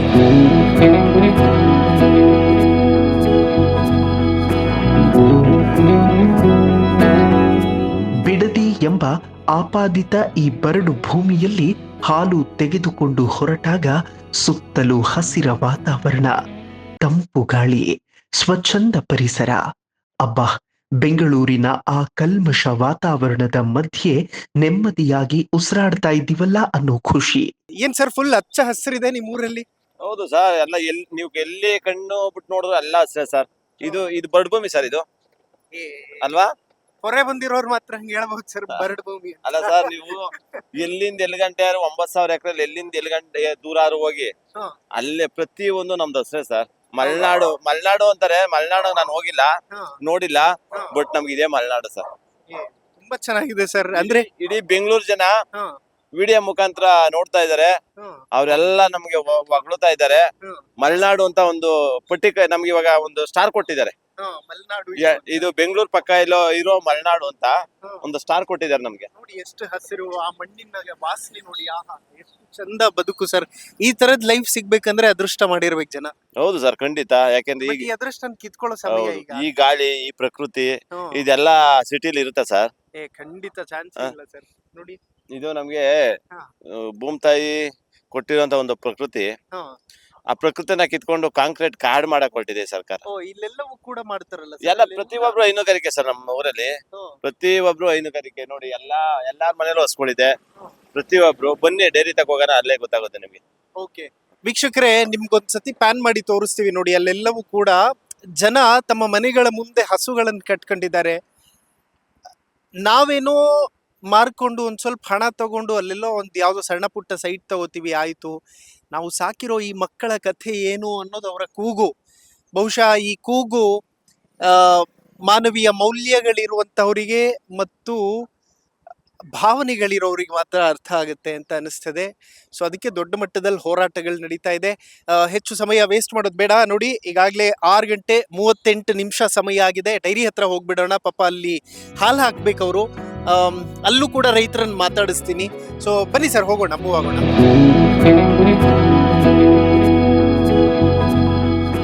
ಮುಂಜಾನೆ 6ರಿಂದಲೇ ಜನ ತಾವು ಉತ್ಪಾದಿಸಿದ ಹಾಲು ತೆಗೆದುಕೊಂಡು ಡೈರಿ ಕಡೆ ಬರ್ತಾರೆ. ಡೈರಿಯಲ್ಲಿ ಹಾಲಿನ ತೂಕ ಮತ್ತು ಫ್ಯಾಟ್ ಚೆಕ್ ಮಾಡುವುದರ ಮೂಲಕ ಹಾಲನ್ನ ಸ್ವೀಕರಿಸಲಾಗುತ್ತೆ. ಅಲ್ಲಿರುವ ಮೇಲ್ವಿಚಾರಕರು ಬಿಲ್ ಕೊಡ್ತಾರೆ. 15 ದಿನಕ್ಕೊಮ್ಮೆ ರೈತನಿಗೆ ಹಾಲಿನ ಹಣ ಸಿಗುತ್ತೆ. ಮಂಜುನಾಥ್ ತಮ್ಮ ಮುಂಜಾನೆ 2 ತಾಸು ಶ್ರಮದ ಬಳಿಕ ಹಾಲು ಉತ್ಪಾದನೆಯಿಂದ ತಿಂಗಳಿಗೆ 20,000 ರೂಪಾಯಿ ಗಳಿಸುತ್ತಾರೆ. ವೀಕ್ಷಕರೇ, ಈಗ ನಾನು ಹಾಲಿನ ಡೈರಿಯಲ್ಲಿ ನಿಂತಿದ್ದೀನಿ. ಸೊ ನನ್ನ ಹಿಂದೆ ನೋಡಬಹುದು ಜನ ಪ್ರತಿನಿತ್ಯವೂ ಕೂಡ ಹೆಣ್ಮಕ್ಳು ಸ್ಪೆಷಲಿ ತಲೆಯ ಮೇಲೆ ಹೊತ್ಕೊಂಡು ಒಂದು ಕೊಡದಲ್ಲಿ ಹಾಲನ್ನು ತುಂಬಿಕೊಂಡು ಹಾಲಿನ ಡೈರಿಗೆ ಬರ್ತಾ ಇರ್ತಾರೆ. ಕನಿಷ್ಠ ಅಂತಂದ್ರು ಒಂದೊಂದು ಮನೆಯಿಂದ 20-30 ಲೀಟರ್ ಹೀಗೆ ಹಾಲನ್ನು ತರುವಂತಹ ಪ್ರಕ್ರಿಯೆ ಇರುತ್ತೆ. ಆಮೇಲೆ ತುಂಬಾ ಅಂದ್ರೆ ತುಂಬಾ ಹೈಜೀನ್ ನ ಮೇಂಟೈನ್ ಮಾಡಿದ್ದಾರೆ. ಮಾತಾಡಿಸ್ತಾ ಹೋಗೋಣ. ಸರ್, ನೀವು ಹೇಳ್ತಾ ಇದ್ರಿ 19 ಲೀಟರ್ ಇರುತ್ತೆ ಅಂತ. ಈ ಚೀಟಿಯಲ್ಲಿ ಎಷ್ಟು ಬಂದೈತಿ? ಲೀಸ್ಟ್ ಬಂದದೆ. ಬೆಳಗ್ಗೆ ಎದ್ದಿ ನಾವು 649 ರೂಪಾಯಿ ಸಂಪಾದನೆ ಮಾಡಿದ್ವಿ. 649 ರೂಪಾಯಿ. ಓಕೆ, ನಾವಲ್ಲಿ ನಮ್ಗೊಂದು ಅಂದಾಜು ಗೊತ್ತಾಗುತ್ತೆ. ನಾನು ನಿಮ್ಗೆ ಅಲ್ಲೇ ಹೇಳಿದೆ ಇಷ್ಟೇ ಬರುತ್ತೆ ಹಾಲು ಅಂತ. ಲೀಟರ್ಗೆ ಎಷ್ಟು ಸಿಗ್ತೈತೆ ಸರ್? ಸರ್, ಇಲ್ಲೇ ಎಲ್ಲ ಡೀಟೇಲ್ಸ್ ಇಲ್ಲೇ ಇದೆ ನೋಡಿ. ಎಲ್ಲ ಪ್ರತಿಯೊಂದು ಇಲ್ಲೇ ಕೊಟ್ಬಿಡ್ತಾರೆ ನಮ್ಗೆ. ಇಲ್ಲಿ ಲೀಟರ್ಗೆ ಎಷ್ಟು, ಪ್ಯಾಕ್ಟ್ ಎಷ್ಟು ಬಂದಿದೆ ಎಲ್ಲ ಇಲ್ಲೇ ಇದೆ ನೋಡಿ ಸರ್. ಓಕೆ ವೀಕ್ಷಕರೇ, ಇಲ್ಲಿ ನೋಡಿ ಡೇಟ್, ಶಿಫ್ಟ್ ಮತ್ತೆ ಕೋಡ್ ನಂಬರ್. ಮಂಜುನಾಥ್ ಸದಸ್ಯರ ಹೆಸರು, ಪ್ರಮಾಣ 19.4 ಲೀಟರ್. ಅಲ್ಲಿ ಬೆಳಗ್ಗಿನ ಟೈಮಲ್ಲೇ ಹೇಳ್ತಿದ್ರು 19 ಲೀಟರ್ ಇರುತ್ತೆ ಅಂತ. ಸೊ ಹಂಗೆ ಬಂದಿದೆ. ಆಮೇಲೆ ಫ್ಯಾಟ್ ಎಷ್ಟಿದೆ? 3.2 ಅನ್ನುವಂಥದ್ದಿದೆ. ದರ 33.5 ರೂಪಾಯಿ. ಮೊತ್ತ 649 ರೂಪಾಯಿ. ಬೆಳಗ್ಗಿನ ಶ್ರಮಕ್ಕೆ ಸಿಕ್ಕಂತಹ ಫಲ ಇದು. ಈ ಫಲವನ್ನೇ ಕಿತ್ಕೊಳ್ತೀವಿ ಅನ್ನುವಂಥ ನಿಟ್ಟಿನಲ್ಲಿ ಪ್ರಯತ್ನಗಳಾಗ್ತಾ ಇದೆ. ಅದನ್ನ ಆಗೋದಕ್ಕೆ ಬಿಡಲ್ಲ ಅನ್ನುವಂಥ ನಿಟ್ಟಿನಲ್ಲಿ ರೈತರದ್ದು ಹೋರಾಟ ಇದೆ. ಬಮೂಲ್ ವ್ಯಾಪ್ತಿಗೆ ಬರುತ್ತೆ ಅನ್ಸುತ್ತೆ ಇದೆಲ್ಲವೂ ಕೂಡ. ವೆಲ್ ನೋಡಿ, ಈಗಲೂ ಕೂಡ ನೀವು ನೋಡಬಹುದು ಒಂದೇ ಒಂದು ತೊಟ್ಟು ನೀರನ್ನ ಮಿಕ್ಸ್ ಆಗೋದಕ್ಕೆ ಬಿಡೋದಿಲ್ಲ. ಮಾತಾಡಿಸ್ತಾ ಹೋಗೋಣ, ಹೇಗೆ ಪ್ರಮಾಣ ಎಲ್ಲ ಚೆಕ್ ಮಾಡ್ತಾರೆ ಅನ್ನುವಂಥದ್ದನ್ನ. ಆಮೇಲೆ ಎಲ್ಲ ಹೈನುಗಾರಿಕೆ ಜಾಸ್ತಿ. ನಮ್ದು ಒಂದು ಪುಟ್ಟ ಹಳ್ಳಿ. ನಮ್ಮ ಸೆಕ್ರೆಟರಿ ಅವರು ಇದ್ದಾರೆ, ಅವ್ರ ಹತ್ರ ಮಾಹಿತಿ ಕೇಳೋಣ ಬನ್ನಿ, ನೀವೇ ಕೇಳಿ. ಆ ಒಂದು ಪುಟ್ಟ ಹಳ್ಳಿಯಲ್ಲಿ ಎಷ್ಟು ಲೀಟರ್ ನಮ್ಮಲ್ಲಿ ಎಲ್ಲ ಹೈನುಗಾರಿಕೆ ಜಾಸ್ತಿ ಇದೆ ನಮ್ಮಲ್ಲಿ. ಅದರಿಂದಾನೇ ಎಲ್ಲ ಬದುಕ್ತಾ ಇರೋದು. ನಮ್ಮ ಈ ಪುಟ್ಟ ಹಳ್ಳಿಯಲ್ಲಿ ಎಷ್ಟು ಹಾಲು ಬರುತ್ತೆ, ನಮ್ ಸೆಕ್ರೆಟರಿ ಅವರು ಇದ್ದಾರೆ, ಕೇಳಿ. ಇದು ಇಲ್ಲೆಲ್ಲ ಪ್ರಮಾಣ ಚೆಕ್ ಮಾಡೋದಪ್ಪ ಸರ್ ಇದು ಪ್ರಮಾಣ ಚೆಕ್ ಮಾಡೋದು ಮತ್ತೆ ಇಲ್ಲಿನ ಭಾಗ ಸ್ವಲ್ಪ ಜನ ರೈತರಿಗೆ ಸೇಲ್ ಹಾಲು ಮಾರ್ತಾರೆ ನಮ್ಮ ಡೈರಿಯಿಂದ. ಓಕೆ. ಇಲ್ಲಿಂದ ತಗೊಂಡೋ ಮಿಷಿನ್ ಇದೆ. ಈ ಮಿಷಿನ್ ಅಲ್ಲಿ ಎಷ್ಟು ಫ್ಯಾಕ್ಟ್ ಇದೆ, ಹಾಲುದು ಪ್ರಮಾಣ ಎಷ್ಟಿದೆ, ಇದ್ರ ಮೇಲೆ ನಮ್ಗೆ ರೇಟು ಡಿಪೆಂಡ್ ಆಗಿರುತ್ತೆ. ಓಕೆ. ಈ ಮಿಷಿನ್ ಅಲ್ಲಿ ಫ್ಯಾಕ್ಟ್ ಎಲ್ಲ ತೋರಿಸ್ಬಿಡುತ್ತೆ. ನಾವ್ ನೀರ್ ಹಾಕಿರ್ತೀವ, ಹಾ. ಫ್ಯಾಟು SNF ಡೆನ್ಸಿಟಿ ಹೆಂಗ್ ಗೊತ್ತಾಗ್ತದೆ? ಇದರಲ್ಲಿ ಹ್ಮ್. ಇದು ವಾಟರ್ ಪರ್ಸೆಂಟ್ ನೋಡಿ 0%. 0%. ಅದೇ ವಾಟರ್ ಇಲ್ಲ ಅಂತ ಪರ್ಸೆಂಟೇಜು. ಹ್ಮ್. ಒಂದು 2-3 ಗಂಟೆ ನಾವೇನು ಕ್ಯಾಲ್ಕುಲೇಷನ್ ಮಾಡಲ್ಲ ಅದ. ಹಾ. 3, 4, 5 ಮೇಲೆ ಬಂದ್ರೆ ಅದು ವಾಟರ್ ಪರ್ಸೆಂಟ್ ಇರ್ತದೆ. ಓಕೆ. ಇದರಲ್ಲಿ ರೈತರಿಗೆ ನಾವು ಆನ್ಲೈನ್ ಮುಖಾಂತರ ಕೊಡ್ತಾ ಇದೀವಿ. ನಾವು ಆನ್ಲೈನ್ ಮುಖಾಂತರ ನಾವೇನು ಕೈಯಿಂದ ಏನು ಎಂಟ್ರಿ ಮಾಡಲ್ಲ ಅದು. ಬಸ್ ಅಕಸ್ಮಾತ್ ಅದು ಏನಾದ್ರು ಅನುಮಾನ ಬಂದ್ರೆ ಇದರಲ್ಲಿ ಇಂಡೋಪಾಸ್ ಅಂತ ಪ್ರತಿಯೊಂದು ಏನಿದ್ರು ಇನ್ನೊಂದು ಮಿಷನ್ ಇದೆ. ಅದು ಆನ್ ಮಾಡ್ಕೊಂತೀವಿ ನಾವು. ಇವತ್ತು ಆನ್ ಮಾಡಿಲ್ಲ ಅಷ್ಟೇ, ಅದು ಸಾಯಂಕಾಲ ಆನ್ ಮಾಡ್ತೀವಿ ಅದ. ಅದ್ರಲ್ಲಿ ಪ್ರತಿಯೊಂದು ಏನಿದ್ರು ಫುಲ್ ಡೀಟೇಲ್ ಗೊತ್ತಾಗೋದು. ಅದು ಓಕೆ. ಈಗ 5% 5 ಅಂಕಿಗಳಿಗಿಂತ ಜಾಸ್ತಿ ಆದ್ರೆ ವಾಟ್ ಇರ್ತದೆ ಅದು ರಿಜೆಕ್ಟ್ ಮಾಡ್ತೀವಿ ಅದ. ಅದು ತಗೊಳಲ್ಲ ಅದು. ಅದನ್ನ ನಾವು ತಗೊಂಡು ಹೋಗ್ತಾರೆ ವಾಪಸ್. ತಗೊಂಡು ಹೋಗ್ತದೆ ಅದ. ಯಾವ್ದಾದ್ರು ಆಗಿದೆಯಾ ಆತರ? ಆಗಿದೆ ಸ್ಟಾರ್ಟಿಂಗ್ ಎಲ್ಲ ಆಗಿದೆ. ಇವಾಗ ಯಾವ ಆತರ ಆಗ್ತಾ ಇಲ್ಲ. ಬಟ್ ಡೈಲಿ ತುಂಬಾ ಜನ ಬರ್ತಾರೆ ಅನ್ಸುತ್ತೆ. ಹಾಲ್ ಹಾಕರ ನಮ್ಮ ಪ್ರತಿದಿನ 60 ಜನ, 2 ಸರದಿಯಲ್ಲೂ 60 ಜನ ಹಾಲ್ ಹಾಕ್ತಾರೆ. ಅದು ಸಬ್ ಟ್ಯಾಂಕ್ ಅಂತ ಇದು. ಇಲ್ಲಿಂದ ನಮ್ಗೆ ಟ್ಯಾಂಕ್ ಹೋಗುತ್ತೆ ಹಾಲು. ಇಲ್ಲಿ ಹಾಕೋದು ನಾವು ಇಲ್ಲಿಂದ ಅಲ್ಲಿ ಹೊರಗಡೆ ಹೋಗುತ್ತೆ ಟ್ಯಾಂಕ್ ಹೋಗುತ್ತೆ. ಹೌದು. ಇಲ್ಲ ನಮ್ಮಿಂದ ಕ್ಲಸ್ಟರ್ ಸಂಘಗಳು ಬರ್ತವೆ. ಬೇರೆ ಊರಿಂದನೂ ಇಲ್ಲಿ ಫಿಲ್ಲಿಂಗ್ ಸೆಂಟರ್ ಇದು ಕೂಲಿಂಗ್ ಪಾಯಿಂಟ್ ಇರೋದ್ರಿಂದ ಬೇರೆ 7 ಹಳ್ಳಿಯಲ್ಲಿ ಬರ್ತಾರೆ. ಅಲ್ಲಿ ಇಲ್ಲ ಆಗ್ತದೆ ನಮ್ಗೆ. ಇದು 5,000. 5 ಚಿಲ್ಲರೆ ಡೈಲಿ 5 ಚಿಲ್ಲರೆ ಆಗುತ್ತೆ. 5 ಚಿಲ್ಲರೆ 500, 200, 300 kg ಹಾಗೆ ಆಗುತ್ತೆ ಡೈಲಿ. ಬೆಳಗ್ಗೆ ಸಾಯಂಕಾಲ 2 ಟೈಮು ಆಗುತ್ತೆ. ಅದು ಬಿಸಿನೀರು, ಅದು ತೊಳೆಯೋ ಅಂತ ಕೆಲಸಕ್ಕೆ ಅದು ಬಿಸಿನೀರು ಯೂಸ್ ಮಾಡ್ತೀವಿ ನಾವು. ಅದು ಬಿಸಿನೀರು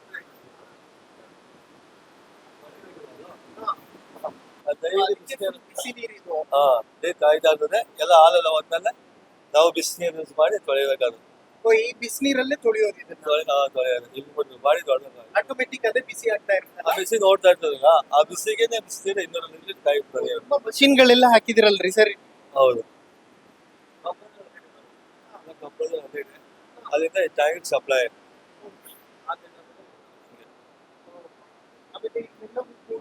ಅದು ಟೋಟಲ್ 3 ಕ್ಯಾನ್ 200 ಲೀಟರ್ ತೂಕ ಮಾಡ್ಬೋದು. ಎಷ್ಟು ಲೀಟರ್ ಇರುತ್ತೆ ಒಂದ್ಸರಿಗೆ 200 ಲೀಟರ್ ತೂಕ ಮಾಡ್ಬೋದು. 200 ಲೀಟರ್ 3 ಕ್ಯಾನ್ ಅಂತಂದ್ರೆ ನಾವು ಹಾಕ್ತೀವಿ. ಕ್ಯಾನ್ ಇಕ್ಕಕ್ಕೆ ಜಾಗ ಇಲ್ಲ, 3 ಕ್ಯಾನ್ ಇಕ್ತೀವಿ ನಾವು. ಹಾಕಿ ಶಿಫ್ಟ್ ಮಾಡ್ಕೊತಾ ಇರ್ತೀವಿ. ಇದಾದ ನಂತರ ರೈತನ ಬದುಕು ಹೇಗಿರುತ್ತೆ? ಹಾಲಿನ ಡೈರಿಗೆ ಬಂದು ತದನಂತರ ಮನೆ ಹತ್ರ ಎಲ್ಲ ಹೇಗೆ ಕೆಲಸಗಳು ನಡೆಯುತ್ತೆ ಅನ್ನೋದನ್ನು ಕೂಡ ನಿಮ್ಮ ಮುಂದೆ ಬಿಚ್ಚಿಡುವಂತಹ ಒಂದು ಪ್ರಯತ್ನ ಮಾಡ್ತೀನಿ. ಬನ್ನಿ, ರೈತನ ಬದುಕಿನ ಬುತ್ತಿಯನ್ನ ನಿಮ್ಮ ಮುಂದೆ ತೆರೆದಿಡುವಂತಹ ಒಂದು ಪ್ರಯತ್ನ ಮಾಡ್ತೀನಿ. ಹಾಲಿನ ಡೈರಿಯಿಂದ ಮತ್ತೆ ರೈತನ ಮನೆ ಕಡೆ ನಮ್ಮ ಪಯಣ ಆರಂಭ ಆಯಿತು. ಮುಂಜಾನೆ ಹೈನುಗಾರಿಕೆ ಬಳಿಕ ಕುರಿ, ಮೇಕೆ, ಕೋಳಿ ಸಾಕಾಣೆ ಬದುಕಿನ ಮತ್ತೊಂದು ಆಧಾರ ಸ್ತಂಭ. ನೋಡಿ, ಈ ಕಡೆ ಫುಲ್ ಕೋಳಿಗಳನ್ನೆಲ್ಲ ಸಾಕಿದಾರಂತೆ. ಕೋಳಿ, ಕುರಿ ಎಲ್ಲ ಇಲ್ಲಿ ಇರೋದು. ಓ, ಎಷ್ಟಿದೆ ಸರ್ ಕೋಳಿಗಳು ಟೋಟಲ್? ಇವಾಗ ಎಲ್ಲ ಕೊಟ್ಬಿಟ್ಟೆ. ಇವಾಗ ಒಂದು 30-40 ಇರ್ಬೋದು. ನಾವು ದೊಡ್ಡ ಆಯ್ತಾ ಮಾರ್ತಾ ಇರ್ತೀವಿ, ತತ್ತಾ ಇರ್ತೀವಿ ಆ ತರ ಸರ್. ಇದೇನಿದು? ಇದು ಕೋಳಿಗೆ ಫುಡ್ ಸರ್. ಇದು ಹೋಗ್ಬಿಟ್ಟಿದೆ. ಏನೇನ್ ಹಾಕಿದ್ರಿ ಸರ್ ಅದ್ರಲ್ಲಿ? ಸರ್ ಜೋಳದ ನುಚ್ಚು, ಅಕ್ಕಿ, ರಾಗಿ ನಿಮ್ಗೆ ತೋರ್ಸಕ್ಕೋಸ್ಕರ ಆಗ್ತಾ ಇದೀನಿ. ಅದ್ ಅಕ್ಕಿ, ರಾಗಿ, ಜೋಳದ ನುಚ್ಚು ಎಲ್ಲ ಮಿಕ್ಸ್ ಮಾಡಿ ಮಡಿಕೋತೀವಿ ನಾವು. ಎಷ್ಟು ದಿನಕ್ಕೆ ಯೂಸ್ ಆಗುತ್ತೆ ಅದು ಸರ್? ಎಷ್ಟು ದಿನಕ್ಕೆ ಅಂದ್ರೆ ನಾವು ತಂದಂಗೆ ಇಷ್ಟು ಅಂತ ಹೇಳಕಲ್ಲ. ಒಂದು 10 kg ತಂದು ಎಲ್ಲ ಮಿಕ್ಸ್ ಮಾಡ್ಕೋತೀವಿ. ಅದಿರೋ ಗಂಟೆ ಹಾಕ್ತಾ ಇರ್ತೀವಿ.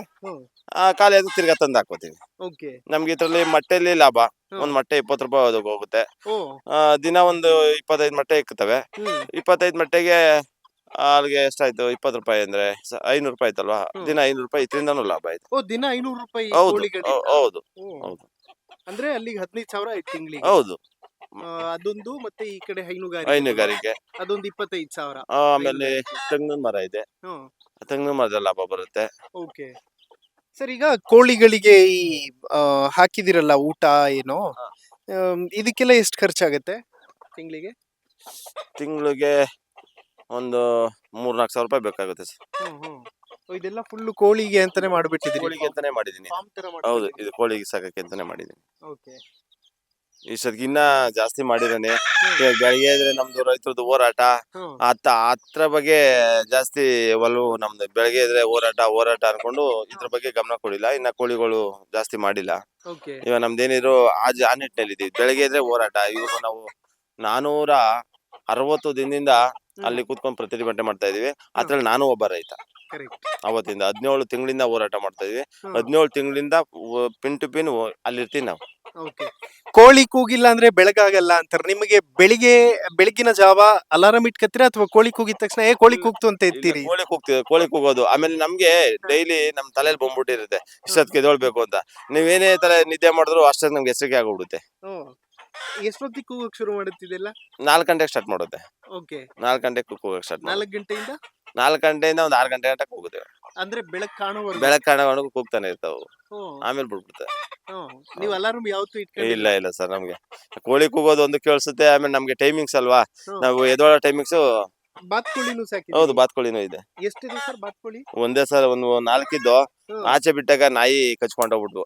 ಅಯ್ಯಯ್ಯೋ. ಆ ನಾಯಿದೊಂದು ಪಾಟ್ಲೆ ನಾವು ನೋಡ್ಕೋಬೇಕು. ಹ್ಮ್. ಆಚೆ ಕಡೆ ಬಿಡ್ತಾ ಇರ್ತೀವಿ. ಹ್ಮ್. ಆ ಬುಟ್ಟಿ ಮೇಯ್ಕೊಂಡು ಬಿಟ್ರೆ ಮೇಯ್ಕೊಂಡು ಅವೇ ಒಳಗ್ ಬರ್ತವೆ. ಹ್ಮ್. ಅವಾಗ ನಾಯಿಗಳು ಕಚ್ಕೊಬಿಟ್ಟು ಸರ್, ಅದು ಹುಷಾರಾಗಿ ನೋಡ್ಕೋಬೇಕು. ಓ. ಹುಂಜ ಎಷ್ಟಿದೆ ಸರ್? ಹುಂಜ ಎಷ್ಟು? ಸರ್ ಹುಂಜ ಒಂದು 5 ಇದೆ. ಇನ್ನು ಉಳಿದಿದ್ದೆಲ್ಲ ಕೋಳಿ? ಎಲ್ಲ ಕೋಳಿಗಳಿದೆ. ಅದು ಯಾವ್ದು ಬೇರೆ ಬ್ರೀಡ್ ಯಾವ್ದು ಇದ್ದಂಗಿದೆ? ಇಲ್ಲ, ಅದು ನಾಟಿ ಕೋಳಿನೇ. ಆದ್ರೆ ನಮ್ ಕಡೆ ಅರ್ಗತ್ತು ಅಂತೀವಿ. ಅದು ಅರ್ಗತ್ ಕೋಳಿ ಅಂತೀವಿ. ಓಕೆ. ಅದು ನಾಟಿನೇ. ಓ. ಇವೆಲ್ಲ ನಾಟಿ ಎಲ್ಲ ನಾಟಿನೇ. ಓಕೆ. ಇದ್ರಲ್ಲಿ ಈಗ ಹಾಕಿದ್ರಲ್ಲ, ಬೆಳಿಗ್ಗೆ ಒಂದ್ಸತಿ ಸಂಜೆ ಒಂದ್ಸತಿನ ಅಥವಾ ಹೇಗೆ? ಹೌದು, ಬೆಳಗ್ಗೆ ಒಂದ್ಸತಿ ಸಂಜೆ ಒಂದ್ಸತಿ ಹಾಕ್ತಿವಿ. ಆಮೇಲೆ ಆಚೆ ಕಡೆ ಬಿಡ್ತೀವಿ. ಈ ನ್ಯಾಚುರಲ್ ಆಗಿ ನಾಟಿ ಕೋಳಿ ಚೆನ್ನಾಗಿರುತ್ತೆ ಅಂದ್ರೆ ಆಚೆ ಕಡೆ ಹಸ್ರುಳು ಮೇಯ್ಬೇಕು, ಹುಳಗಳು ಸಿಗುತ್ತೆ, ಅವೆಲ್ಲ ಮೇಯ್ಕೊಂಡ್ ಬರ್ತವೆ. ನಾವ್ ಆಚೆ ಕಡೆ ನಾವಿದ್ದಾಗ ಏನ್ ಮಾಡ್ತೀವಿ, ನಾವ್ ಹೊರಗಡೆ ಹೋದಾಗ ಕೂಡ ಹಾಕ್ಬಿಡ್ತೀವಿ ನಾಯಿ ಕಟ್ಲೆ ಅಂತ. ನಾವಿದ್ದಾಗ ಬಿಟ್ಕೋತೀವಿ. ಬಿಟ್ಟಾಗ ತೋಟದಲ್ಲೆಲ್ಲ ಮೇಯ್ಕೊಂಡ್ ಬರ್ತವೆ. ಅದು ನ್ಯಾಚುರಲ್ ಆಗಿ ಮೇಯ್ಬೇಕು. ನಾಟಿ ಕೋಳಿ ಕೂಡ ಹಾಕೊಂಡು ಫುಡ್ ಹಾಕಿ ಸಾಕಿದ್ರೆ ಅದು ನ್ಯಾಚುರಲ್ ಬರಲ್ಲ. ಅದ್ ಆಚೆ ಕಡೆ ಮೇಯ್ದ್ರೇನೆ ನ್ಯಾಚುರಲ್. ಓಕೆ. ಇದ್ ನೋಡಿ ಸರ್, ಬಾತ್ಕೋಳಿ ಇಷ್ಟ ಚೆನ್ನಾಗೈತಿ. ಏನ್ ಇದಕ್ಕೇನಾದ್ರೂ ಹೆಸರಿಟ್ಟಿದ್ದೀರಿ? ಇಲ್ಲ ಸರ್, ಅದಕ್ಕೇನೆ ಹೆಸರಿಟ್ಟಿಲ್ಲ. ಇದಕ್ಕೇನು ಇಟ್ಟಿಲ್ಲ. ಪ್ರಾಣಿಗಳಿಗೆ ಹೆಸರಿಗ್ಬಾರ್ದು, ಪ್ರೀತಿಯಿಂದ ನೋಡ್ಬಾರ್ದು. ಯಾಕೆ ಮಾರಕ್ಕಾಗಲ್ಲ, ನೋವು ಬಂದ್ಬಿಡುತ್ತೆ. ಕೋಳಿಗಳಿಗೆ ಹಸು ಬೇರೆ, ಹಸುಗಳಿಗೆ ಇಕ್ಕಬಹುದು. ಈ ಆಡು ಕುರಿಗೆ ಕೋಳಿಗಳಿಗೆ ಈ ಹಸಿರು ಇಕ್ಕಿ ಪ್ರೀತಿಯಿಂದ ಸಾಕ್ಬಾರ್ ಸಾಕ್. ಯಾಕೆ ಅಂತ ಹೇಳ್ತೀನಿ, ಅದ್ ನೋವು ನನ್ಗಾಗಿದೆ. ಒಂದು ಮಾರುವಂತವನ್ನ ಪ್ರೀತಿ ತೋರ್ಸಕ್ ಹೋದ್ರೆ ಒಟ್ಟುರ್ದೈತದೆ. ಒಂದು ಮೇಕೆ ಸಾಕಿದೆ, ಎಷ್ಟು ಪ್ರೀತಿ, ಬರ್ತಡೇ ಎಲ್ಲ ಮಾಡಿದೆ ಅದಕ್ಕೆ. ಅದು ಒಂದು ದೊಡ್ಡದು ನಮ್ದು ಒಂದ್ ಮುದ್ದ ಅಂತ ಹೆಸರಿಕ್ಕಿದ್ವಿ ಮೇಕೆ ಸಾಕಿ. ಅದಕ್ಕೆ ಬರ್ತಡೇ ಎಲ್ಲ ನನ್ ಮಗಳು ಪ್ರಾಣ, ಬರ್ತಡೇ ಎಲ್ಲ ಮಾಡಿದ್ವಿ. ಬಟ್ ಮಾರ್ಬೇಕಾದ ಸನ್ನಿವೇಶ ಬಂದ್ಬಿಡ್ತು. ಮಾರ್ಲೇಬೇಕಾಗ್ಬೇಕು ಅಂದ್ರೆ ಏನೋ ನಮ್ದು ಕಾಸ್ಕಿರ್ತದೆ. ಇವ್ ಆಡು ಕುರಿ ಎಲ್ಲ ಮಾರ್ಲೇಬೇಕು. ಇವಾಗ ಯಾವಾಗೂ ನಾವು ಉಳ್ಸ್ಕೊಳಕ್ ಆಗಲ್ಲ. ಅದು ಸುಮಾರು ಜನ ಕಮೆಂಟ್ ಮಾಡಿದ್ರು ನನಗೆ. ಇನ್ಸ್ಟಾಗ್ರಾಮ್ ಅಲ್ಲಿ ಒಂದು 15,000 ಜನ ಫಾಲೋವರ್ ಇದ್ದಾರೆ ನನಗೆ. 15,000 ಇದ್ದಾರೆ. ಒಂದ್ ವಿಡಿಯೋ ಹಾಕಿದ್ರೆ 10,000 ಜನ, ಲಕ್ಷಾಂತರ, 20 ಲಕ್ಷ, 30 ಲಕ್ಷ ಜನ ನೋಡಿದ್ದಾರೆ ನನ್ನ ಇನ್ಸ್ಟಾಗ್ರಾಮ್ ಅಲ್ಲಿ. ಹಾಗಾಗಿ ಅದ್ ವಿಡಿಯೋ ನೋಡ್ಬಿಟ್ಟು ಎಷ್ಟೋ ಜನ ಇದ್ ಮಾರ್ಬೇಡಿ ಅಂತ ಆಗಿರು. ಬಟ್ ರೈತರುಗಳಿಗೆ ಅದ್ ಮಾರ್ಲೇಬೇಕು. ಅದು ಸನ್ನಿವೇಶ, ಅನಿವಾರ್ಯ ಸನ್ನಿವೇಶ, ಮಾರ್ಲೇಬೇಕು. ಈ ಮಾರುವಂತ ಪ್ರಾಣಿಗಳನ್ನ ಪ್ರೀತಿಯಿಂದ ಸಾಕ್ಬಾರ್ದು ನನ್ನ ಅನ್ಸಿಕೆ. ಯಾಕೆಂದ್ರೆ ನೋವಾಗೋಯ್ತೆ. ಅವತ್ ನಾನು ಕೊಟ್ಟಾಗ ಕಣ್ಣಲ್ಲಿ ನೀರ್ ಬಂದ್ಬಿಡ್ತು. ಅವತ್ ನಾನು ಇರಲ್ಲ, ದೂರ ಹೊಂಟೋದು, ಹಿಡ್ಕೋಗ್ರಿ ಅನ್ಬಿಟ್ಟು ಅಷ್ಟೊಂದು ಅಟ್ಯಾಚ್ಮೆಂಟ್ ಬಂದ್ಬಿಡುತ್ತೆ. ತಗೊಂಡೋದ್ರು. ಹೋಯ್ತು, ಹಠ ಮಾಡ್ತು. ಅದು ಹೋಗಲ್ಲ, ಬೇರೆ ಹೋಗ್ಲಿ, ಹಠ ಮಾಡ್ತು. ಬಟ್ ಸನ್ನಿವೇಶ ಕೊಡ್ಲೇಬೇಕಾಯ್ತು. ದುಡ್ಡು ಅವಶ್ಯಕತೆ. 17,000 ರೂಪಾಯಿ ಕೊಟ್ಟೆ ನಾನಲ್ಲ. ಸರ್ ಅದನ್ನ ಇವಾಗ ನಮ್ಗೆ ದುಡ್ಡು ಬೇಕು ಅಂದಾಗ ನಾವು ಉದ್ಯೋಗನೇ ಅದು. ನಮ್ಗೆ ಅವಶ್ಯಕತೆ ಇದ್ದಾಗ ನಾನು ಮಾರ್ಕೋತಾ ಇರ್ತೀವಿ. ನನ್ ಮಗಳೂನು ಹೊತ್ಬಿಟ್ಲು, ನಾನ್ ದೂರ ಹೊಂಟೋಗ್ಬಿಟ್ಟೆ. ಆಮೇಲೆ ನಾನು ನೀನ್ ಇಟ್ಕೋ ಹೊಂಟ ಬಂದೆ. ಅಂತ ಒಂದು ಬಾಂಧವ್ಯ ಇರ್ತದೆ. ಹಸುಗಳನ್ನ ಪ್ರೀತಿಯಿಂದ ಸಾಕ್ಬೋದು. ಇಂತ ಮಾರುವಂತವನ್ನ ದಯವಿಟ್ಟು ಹೇಳ್ತೀನಿ, ಯಾರು ಪ್ರೀತಿಯಿಂದ ಸಾಕಕ್ ಹೋಗ್ಬಿಡಿ. ಯಾಕೆ ಹೇಳ್ತಾ ಇದೀನಿ ಅಂದ್ರೆ ಆ ಫೀಲಿಂಗ್ ಬಂದ್ಬಿಡುತ್ತೆ, ಅದ್ ಮಾರಕ್ಕಾಗಲ್ಲ. ಯಾಕೆಂದ್ರೆ ಆಡು ಕುರಿ ಕೋಳಿಗಳನ್ನೆಲ್ಲ ನಾವ್ ಮಾರ್ಲೇಬೇಕು. ವೃತ್ತಿನೇ ನಮ್ದದು ಅಲ್ವಾ. ನಾವ್ ಯಾವಾಗ ಅದ್ ಮಡಿಕೊಳಕ್ಕಾಗಲ್ಲ. ಅದಕ್ಕೆ ಇದ್ರ ಮೇಲೆ ಜಾಸ್ತಿ ಅಟ್ಯಾಚ್ಮೆಂಟ್ ಮಡಿಕೋಬೇಡಿ. ಇಲ್ಲೆಲ್ಲ ಕುರಿಗಳ ಸರ್? ಕುರಿನ ಮೇಕೆನಾ? ಮೇಕೆ ಎಷ್ಟಿದೆ ಸರ್? ಮೇಕೆ 5 ಇದೆ. ಇವಾಗ ಅಲ್ಲಿ ಮರಿ ಹಾಕಿದೆ, ತೋರಿಸ್ತೀನಿ ನಿಮ್ಗೆ. ಮರಿ ಒಂದು 10-15 ಇದ್ದು, ಮಾರ್ಬಿಟ್ಟೆ ಅದನ್ನ. ಇವಾಗ ಒಂದ್ 5 ಇದೆ ಸರ್. ಇದಕ್ಕೆಲ್ಲ ಹುಲ್ಲು ಸರ್, ಹುಲ್ಲು ಹಾಕ್ತಿವಿ. ಆಮೇಲೆ ಸೊಪ್ಪು ಇದೆ, ಇಲ್ಲಿ ನಮ್ ತೋಟದಲ್ಲಿ ಸೊಪ್ಪುಗಳಿದೆ. ಆ ಸೊಪ್ಪುಗಳನ್ನ ಕಟ್ತೀವಿ. ಏನ್ ಸೊಪ್ಪು ಸರ್? ಇದು ಹುಲ್ಲು. ಇದು ಹುಲ್ಲು. ಇದು ನಾವು ಹಸಿಗೆ ಹಾಕ್ತಿವಲ್ಲ, ಅದು ಹುಲ್ಲು ಇದು ಸರ್. ಇದು ನೋಡಿ, ನೀವು ಬಂದಿದ ತಕ್ಷಣ ಹೆಂಗ್ ಬಂತೆ ಎಲ್ಲ ಅಲ್ಲ? ನಿಮ್ಮಲ್ಲಿ ಪ್ರೀತಿ ಜಾಸ್ತಿ ಅಂತ. ಹೌದು, ನಾವು ಸಾಕಿರ್ತೇವಲ್ಲ ಸರ್, ಹ್ಮ್. ಪ್ರಾಣಿಗಳಿಗೆ ನಾವು ಎಷ್ಟು ಪ್ರೀತಿ ತೋರಿಸ್ತೀವಿ ಅದಕ್ಕಿಂತ ಹೆಚ್ಚಾಗಿ ನಮ್ಗೆ ಪ್ರೀತಿ ತೋರಿಸ್ತಾವ ಅವು. ಹೌದು ನೋಡಿ, ನೀವು ಬಂದಿದ ತಕ್ಷಣ ಹಾ. ಎಲ್ಲ ಬಂದ್ಬಿಡ್ತು ಹಂಗೆ. ನಾವು ಪ್ರಾಣಿ ಅನ್ಕೋಬಹುದು, ನಾವು ಒಂಚೂರು ಪ್ರೀತಿ ಕೊಟ್ರೆ ಅದು ನಮ್ಗಿನ ಹೆಚ್ಚಾಗಿ ಪ್ರೀತಿ ಕೊಡುತ್ತೆ ಅದು. ಅದಕ್ಕೆ ಹೇಳುದು ಪ್ರೀತಿಯಿಂದ ಸಾಕೋದ್ ಮಾರು ಅಂತ ಒಟ್ಟುರಿತದೆ. ಕರೆಕ್ಟ್. ಇದೆಲ್ಲ ಹಿಂಗೆ ಕಟ್ಗೆ ಎಲ್ಲ ಮಾಡಿರೋದಾ ಫುಲ್ಲು? ನಾನೇ ಮಾಡಿರೋ ಸರ್ ಇದು. ಇದು ಅಡಿಕೆ ಹಚ್ಚೆ. ಹ್ಮ್. ಅಡಿಕೆ ಹಚ್ಚಲ್ಲಿ ನಾನೇ ಮಾಡ್ಕೊಂಡಿದ್ದೀನಿ ಸರ್. ಹ್ಮ್ ಹ್ಮ್ ಹ್ಮ್. ಎಷ್ಟು ವರ್ಷದಿಂದ ಸಾಕ್ತಿದ್ದೀರಿ ಸರ್ ಈ ತರ ಮೇಕೆ ಕುರಿ? ಒಂದು 5-6 ವರ್ಷದಿಂದ ಸಾಕ್ತಾ ಇದೀನಿ ಸರ್. ಓಕೆ. ಅದಕ್ಕೂ ಮುಂಚೆ ಬರೀ ಹೈನುಗಾರಿಕೆ ಇತ್ತು. 5-6 ವರ್ಷದಿಂದ ಇದು ಮಾಡ್ಕೊಂಡಿದ್ದೀನಿ. ಇನ್ನ ಹೆಚ್ಚಿಗೆ ಮಾಡ್ಬೇಕು ಅಂತ ಇದೀನಿ. ಆಡು ನಾಟಿ ಕೋಳಿ ಇನ್ನ ಹೆಚ್ಚಿಗೆ ಸಾಕ್ಬೇಕು ಅಂತ ಇದೀನಿ. ಅದಕ್ಕೆ ಅಕ್ವೇರಿಯೇಷನ್ ಮಾಡ್ತಾ ಇದಾರಲ್ಲ, ಅದ್ ನೋಡ್ಕೊಳ್ಳೋಣ ಇವಾಗ ಹೆಚ್ಚಿಗೆ ಮಾಡಿ ಎಲ್ಲ ಸುಮ್ನೆ ಬಂಡವಾಳ ಹಾಕಿ ಮಾಡಕ್ಕಾಗಲ್ಲ ಅಂದ್ಬಿಟ್ಟು ಇನ್ನ ಹೆಚ್ಚಿನ ರೀತಿ ಮಾಡ್ಬೇಕು ಇದನ್ನ ಅಂತ ಮಾಡಿದೀನಿ. ಓಕೆ. ಎಷ್ಟು ಖರ್ಚಾಗುತ್ತೆ ಸರ್ ಒಂದು ಮೇಕೆನ ಸಾಕ್ಬೇಕು ತಿಂಗಳಿಗೆ ಅಂತಂದ್ರೆ? ಸರ್ ಖರ್ಚು ಏನ್ ಬರಲ್ಲ, ನಾವು ಆಚೆ ಕಡೆ ಬಿಟ್ಟು ಮೇಡ್ಸಿದ್ರೆ ನಮ್ಮೇಲೆ ಏನ್ ಖರ್ಚು ಬರಲ್ಲ. ಯಾಕೆಂದ್ರೆ ಮೇಕೆಗಳಿಗೆ ಏನು ಫುಡ್ ಏನ್ ಕೊಡ್ಬೇಕಾಗಿದೆ, ಹೊಟ್ಟೆ ತುಂಬಾ ಮೇಯ್ಸ್ಕೊ ಬಂದ್ರೆ ಸಾಕೋದಕ್ಕೆ. ಅದಕ್ಕೆ ಖರ್ಚು ಮೇಕೆಗಳು ಸಾಕೋದ್ರಲ್ಲಿ ಖರ್ಚಿಲ್ಲ. ಈ ಫಾರಂ ಮಾಡ್ಕೊಂಡು ಮಾಡ್ತಾರೆ ನೋಡಿ, ಅವ್ರಿಗೆ ಖರ್ಚು ಬರುತ್ತೆ. ಅವರು ಫುಡ್ ಹಾಕ್ಬೇಕು, ಅವ್ರಿಗೆ ಸಾನೆ ಖರ್ಚು ಬರುತ್ತೆ. ನಾವು ಹಳ್ಳಿಲಿ ಮೇಯ್ಸೋರ್, ನ್ಯಾಚುರಲ್ ಆಗಿ ಮೇಯ್ಸೋರ್ ಖರ್ಚೇ ಇಲ್ಲ ಮೇಕೆಲಿ. ಯಾಕೆಂದ್ರೆ ನಾವೇನ್ ಫುಡ್ ಏನ್ ಕೊಡಲ್ಲ. ಆಚೆ ಕಡೆ ಸೊಪ್ಪು ಇರ್ತದೆ, ಹೊಟ್ಟೆ ತುಂಬಾ ಮೇಯ್ಕೊ ಬರ್ತವೆ, ಅದಕ್ಕೆ ಖರ್ಚಿರಲ್ಲ. ಇದೆಲ್ಲ ಫುಲ್ ಫೆನ್ಸಿಂಗ್ ಮಾಡಿಸಿದಿರಿ? ನಾನೇ ಮಾಡಿರೋ ಸರ್ ಇದು. ಫುಲ್ ನೀವೇ ಮಾಡಿರೋ? ಫುಲ್ ನಾನೇ ಮಾಡಿರೋ ಸರ್ ಇದು. ಈ ಪಪ್ಪಾಯ ಗಿಡ ಎಲ್ಲ ಹಾಕಿದ್ರಲ್ಲ ಸರ್ ಇಲ್ಲಿ? ಪಪ್ಪಾಯ? ಹೌದು ಸರ್. ಪಪ್ಪಾಯಿ ನಿಮ್ಗೆ ಬನ್ನಿ ಹಂಗೆ ತೋರಿಸ್ತಾ ಹೋಗ್ತೀನಿ ಏನೇನ್ ಗಿಡ ಬೆಳೆದಿದ್ದೀನಿ ಅಂತ. ಇದು ಪಪ್ಪಾಯಿ ಮನೆ ಕಿತ್ಕೋತೀವಿ. ಆಮೇಲೆ ನಮ್ ನಾಟಿ ಕೋಳಿ ಕೊಡ್ತೀವಿ. ನಾಟಿ ಕೋಳಿ ಕೊಟ್ರೆ ರೋಗ ಕಮ್ಮಿ ಆಗುತ್ತೆ. ಇದಕ್ಕೆಲ್ಲ ರೋಗ ಬರಲ್ಲ? ಪಪ್ಪಾಯಿ ನಾಟಿ ಕೋಳಿ ಸಾಕಿರೋರು ಪಪ್ಪಾಯಿ ಕಿತ್ತಾಕಿದ್ರೆ ಅದಕ್ಕೆ ಇಮ್ಯುನಿಟಿ ಪವರ್ ಜಾಸ್ತಿ ಬರುತ್ತೆ. ರೋಗ ಅಟ್ಯಾಚ್ ಆಗಲ್ಲ. ಪಪ್ಪಾಯಿ ಮೇನ್ ಕೊಡ್ಬೇಕು ನಾಟಿ ಕೋಳಿಗಳಿಗೆ. ಒಂದು ಕಡೆ ಹೈನುಗಾರಿಕೆ, ಕುರಿ, ಮೇಕೆ, ಕೋಳಿ ಸಾಕಾಣೆ ಆದ್ರೆ ಮತ್ತೊಂದು ಕಡೆ ಭೂಮಿ ತಾಯಿ ಎಂದೂ ಅನ್ನದಾತನ ಕೈಬಿಟ್ಟಿಲ್ಲ. ಇದೇ ಭೂಮಿಯಲ್ಲಿ ರೈತ ಮಂಜುನಾಥ್ ತಂದೆ ತಾಯಿ ಸಮಾಧಿ ಕೂಡ ಇದೆ.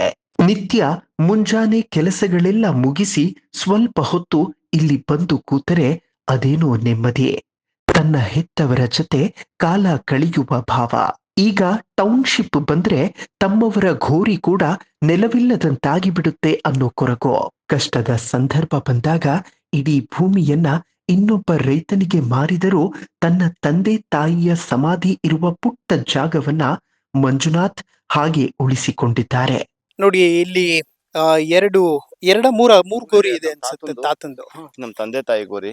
ಓಕೆ ಸರ್, ನಮ್ಮ ಭೂಮಿಗೆ ಬೆಲೆ ಕಟ್ಬೋದು. ಇದಕ್ಕೆ ಅವ್ರ ಕೈ ಬೆಲೆ ಕಟ್ಟಕ್ಕಾಗುತ್ತಾ ಸರ್? ಇದು ನಮ್ ತಂದೆ ತಾಯಿ ಗೋರಿ. ಇದನ್ನ ಮಾರಕ್ಕಾಗುತ್ತಾ ಸರ್ ನಾವು? ಇದು ನಮ್ಮ ಒಂದು ಹಿರಿಕರು ಗೋರಿ. ಇದನ್ನ ನಾವು ಬಿಟ್ಟು ಹೋಗಕ್ಕಾಯ್ತದ ಸರ್? ನಾವು ಬೆಳಗ್ಗೆ ಎದ್ದು ಬಂದು 10 ನಿಮಿಷ ಕೂತ್ಕೊಂಡು ಇಲ್ಲಿ ನಮ್ಮ ತಂದೆ ತಾಯಿ ಇದಾರೆ ಅನ್ನೋ ನೆನಪಲ್ಲಿ ಸಮಾಧಾನ ಹೋಗ್ತೀವಿ. ಒಂದು ದುಃಖ ಆದ್ರೆ ಇಲ್ಲಿಗೆ ಬರ್ತೀವಿ, 10 ನಿಮಿಷ ಕೂತ್ಕೋತೀವಿ, ಸಮಾಧಾನ ಮಾಡ್ಕೊಂಡು ಹೋಗ್ತೀವಿ. ಇದನ್ನ ಮಾರಕ್ಕಾಗುತ್ತಾ ಸರ್? ಒಬ್ಬ ಮಿನಿಸ್ಟ್ರು ಅವ್ರ ತಂದೆ ತಾಯಿ ಗೋರಿಗಳನ್ನ ತಾಜ್ ಮಹಲ್ ಕಟ್ಟಿರ್ಬೋದು, ನಾವು ಪುಟ್ಟು ಒಂದು ಗುಡಿ ಕಟ್ಕೊಂಡಿದೀವಿ. ಎಲ್ಲಾದ್ರೂ ಇತಿಹಾಸದಲ್ಲಿ ಒಬ್ಬ ರಾಜಕಾರಣಿ ಒಂದು ಗೋರಿ ಹೊಡೆದಿ ಒಂದು ಸರ್ಕಾರಕ್ಕೆ ಬಿಟ್ಕೊಟ್ಟಾರೆ ಅಂತ ಉದಾಹರಣೆ ತಗೊಂಡಿದ್ದೀರಾ ಸರ್? ಇಲ್ಲ, ಕೊಡಲ್ಲ ಅವರು. ನಮ್ಮಂತ ಬಡವರು ಬೇಕಾ ಸರ್? ನಮ್ಮಂತ ಬಡವರು ನಮ್ಮ ತಂದೆ ತಾಯಿ ಗೋರಿಗಳಿಗೆ ಬೇಕಾ ಸರ್? ಭೂಮಿಗೆ ಬೆಲೆ ಕಟ್ತೀರಾ? ಇದಕ್ಕೆ ಕಟ್ಟಿ ಬೆಲೆ ನೋಡೋಣ. ನಿಮ್ ಕೈ ತಾಕತ್ತಿದ್ರೆ ಇದಕ್ ಬೆಲೆ ಕಟ್ಟಿ. 100 ಕೋಟಿ ಕೊಟ್ರು ನಾವು ಕೊಡ್ತೀವ ಸರ್? ಇದು ನಮ್ಮ ಅಸ್ತಿತ್ವ, ನಮ್ಮ ಒಂದು ಪ್ರೀತಿ. ಕರೆಕ್ಟ್. ನಾವು ವರ್ಷಕ್ಕೊಂದ್ಸತಿ ಪೂಜೆ ಮಾಡ್ತೀವಿ. DK ಶಿವಕುಮಾರ್ ಸಾಹೇಬ್ರವರು ಜೈಲಲ್ಲಿದ್ರು, ತ್ರಿಜಾರ್ ಜೈಲು ಯಾವ್ದೋ ಜೈಲಲ್ಲಿದ್ರು. ಅವಾಗ ಆ ಜೈಲಲ್ಲಿ ಇದ್ದಾಗ ಕಣ್ಣೀರ್ ಹಾಕೊಂಡ್ರು.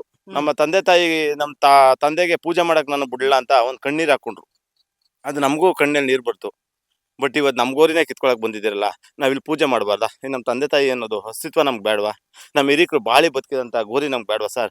DK ಶಿವಕುಮಾರ್ ಸಾಹೇಬ್ರಿಗೆ ನಾ ಕೈ ಮುಗಿ ಕೇಳ್ಕೊತೀನಿ, ಅವ್ರನ್ನ ಕಾಲು ಮುಗಿದು ಕೇಳ್ಕೊತೀನಿ, ಬೇಡ ಸರ್ ಇದು ಬಿಟ್ಬಿಡಿ ಸರ್. ನಮ್ಗೆ ಇಲ್ಲಿ ಜೀವನ ಇದೆ ಸರ್, ಬದುಕಿದೆ ಸರ್, ನಾವಿಲ್ಲಿ ಬದುಕ್ತಾ ಇದೀವಿ ಸರ್. ನಾವಿದ್ನ ಮರೆಯಕ್ಕಾಗತ್ತಾ ಸರ್? ಇಲ್ಲೆಲ್ಲ ಮಾರ್ಬಿಟ್ಟಿದ್ದನ್ನೇನೋ ಉಳಿಸ್ಕೊಂಡಿದೀರ ಅಂತಲ್ರಿ ಸರ್? ಇಲ್ಲಿ ನನಗೆ ಅವಾಗ ಒಂದ್ ಸ್ವಲ್ಪ ಮನೆ ಕಟ್ಸ್ದೆ, ಒಂಚೂರು ಸಾಲ ಫಲ ಆಗಿತ್ತು, ಒಂದು 10 ಗುಂಟೆ ಕೊಟ್ಬಿಟ್ಟೆ ಸರ್. ಆ 10 ಗುಂಟೆಲಿ ತಂದೆ ತಾಯಿ ಗೋರಿ ಇದೆ ಅನ್ಬಿಟ್ಟು 1 ಗುಂಟೆ ಉಳ್ಸ್ಕೊಂಡು ಇವತ್ತು ಉಳ್ಸ್ಕೊಂಡಿದ್ದೀನಿ ಸರ್. ಅವತ್ತೇ ಮಾರ್ಬೋದಾಗಿತ್ತಲ್ಲ ಸರ್ ನಾನು? ತಂದೆ ತಾಯಿ ಗೋರಿ ಹೋದ್ರಲ್ಲಿ ಅನ್ಬಿಟ್ಟು ಒಟ್ಟಿಗೆ ಕೊಟ್ಬಿಡ್ಬೋದಾಗಿತ್ತು. ನೋಡಿ, ನಂದು ಲಾಸ್ಟ್ ಆ ಕಡೆ ಇದೆ, 10 ಗುಂಟೆ ಈ ಕಡೆ ಕೊಟ್ಬಿಟ್ಟಿದ್ದೀನಿ. ಅದ್ರಲ್ಲಿ 1.25 ಗುಂಟೆ ಉಳ್ಸ್ಕೊಂಡಿದ್ದೀನಿ ಸರ್, ಗೋರಿಗೋಸ್ಕರ ಉಳ್ಸ್ಕೊಂಡಿದ್ದೀನಿ. ಇದೇ ಸ್ಪಾಟು, ಬೇಕಾದ್ರೆ ಚೆಕ್ ಮಾಡಿ ಸರ್. ನಾವು ಅಂತ ರೈತರುಗಳಲ್ಲಿ ನಮ್ದೊಂದು ಬಾಂಧವ್ಯ ಹಂಗಿದೆ. ನಮ್ಮ ತಂದೆ ತಾಯಿ ಹಿರಿಕರು ಗೋರಿ ಅವ್ರು ಬೆಳೆದಂತ ಜಾಗ ನಮ್ಗೆ ಇವತ್ತು ಅದ್ರಲ್ಲಿ ಬಾಳ್ತಾ ಇದೀವಿ ನಾವು. ಕರೆಕ್ಟ್ ಅಲ್ವಾ? ಇದನ್ನ ಕಿತ್ಕೊಳಕ್ ಹೊಟ್ರೆ ನಮ್ ಮನ್ಸಂಗದೆ. ಜಮೀನ್ ಕಿತ್ಕೊಬ್ಲಿ ಸರ್, ಬೇಕಾದ್ರೆ ನಮ್ಗೆ ನೋವಾಗಲ್ಲ. ಬಿಡಿ ಜಮೀನ್ ಕಿತ್ಕೊಂಡು ಇದನ್ನ ಕಿತ್ಕೊಂಡ್ರೆ ನಾವು ಬದುಕಾಯ್ತದ ಸರ್? ನಾವ್ ಇದರಿಂದ ನೆಮ್ಮದಿಯಾಗಿದ್ದೀವಿ. ಬೆಳಗ್ಗೆ ಎದ್ದು ಬಂದು ತಂದೆ ತಾಯಿ ನಮ್ಮ ಜೊತೆ ಅವರೇ ಅನ್ನೋ ಒಂದು ಫೀಲಿಂಗ್ ಅದೇ ನಮಗೆ. ಕರೆಕ್ಟ್, ಹೌದು. ನಾವು ಒಂದು ಕಷ್ಟ ಬತ್ತಾ 10 ನಿಮಿಷ ಕೂತ್ಕೊಂಡು ಇಲ್ಲಿ ಯೋಚನೆ ಮಾಡ್ಕೊಂಡು ಒಂದು ಸಮಾಧಾನ ಆಗುತ್ತೆ ಇಲ್ಲಿ ಕೂತ್ಕೊಂಡು ಹೋದ್ರೆ. ನಾ ಬೆಳಗ್ಗೆ ಎದ್ದು ನಮ್ಮ ತೋಟ ಹತ್ರ ಇರೋದ್ರಿಂದ ಬೆಳಗ್ಗೆ ಎದ್ದು 10 ನಿಮಿಷ ಕೂತ್ಕೊಂಡೇ ಹೋಗೋದು ನಾನು. ಡೈಲಿ. ಡೈಲಿ ಬರ್ತೀನಿ, ಒಂದು ವಾಕ್ ಮಾಡ್ಕೊಂಡು 10 ನಿಮಿಷ ಕೂತ್ಕೊಂಡು ಹೋಗ್ತೀನಿ. ಒಂದು ನಮ್ಮ ತಂದೆ ತಾಯಿ ನನ್ನ ಜೊತೆ ಇದ್ದಾರೆ ಅನ್ನೋ ಒಂದು ಧೈರ್ಯ. ಕರೆಕ್ಟ್. ಅಲ್ಲ ಸರ್, ಏನ್ ಸರ್ ಇದು ಬೆಲೆ ಕಟ್ಟಕ್ಕಾಗದ ಸರ್? ನೋಡಿ ಡಿ ಕೆ ಶಿವಕುಮಾರ್ ಸಾಹೇಬ್ರವ್ರೆ, ನಿಮ್ಗೆ ಕಾಲ್ನ ಮುಗ್ದಿ ಕೇಳ್ಕೊತಾ ಇದೀನಿ. ಇದು ನನ್ನ ಬಂದಲ್ಲ, ನಮ್ಮ ಭಾಗದ ಎಲ್ಲಾ ರೈತರು. ಎಲ್ರ ಜಮೀನಲ್ಲೂ ಹೌದು, ತುಂಬಾ ಹಾಕೊಂಡಿದ್ದಾರೆ. ಎಲ್ಲಾರು ಇದೇ ರೀತಿ ಹೇಳ್ತಾರೆ. ಯಾಕೆ ಈ ತರ ಮಾಡ್ತೀರಿ? ಯಾಕೆ ಹಠ ಮಾಡ್ತಾ ಇದ್ದೀರಾ? ಕರೆಕ್ಟ್. ನಿಮ್ಗೆ ನಿಮ್ಮ ಪಕ್ಷದವ್ರು ಮಾತ್ರ ಕಾಣ್ತಾ ಇದ್ದಾರಾ? ಇಲ್ಲಿ JDS, ಕಾಂಗ್ರೆಸ್, ಬಿಜೆಪಿ ಅಂತ ಹೆಂಗಡಿಸ್ತಾ ಇದ್ದೀರಾ? ಅದು ಸುಳ್ಳು.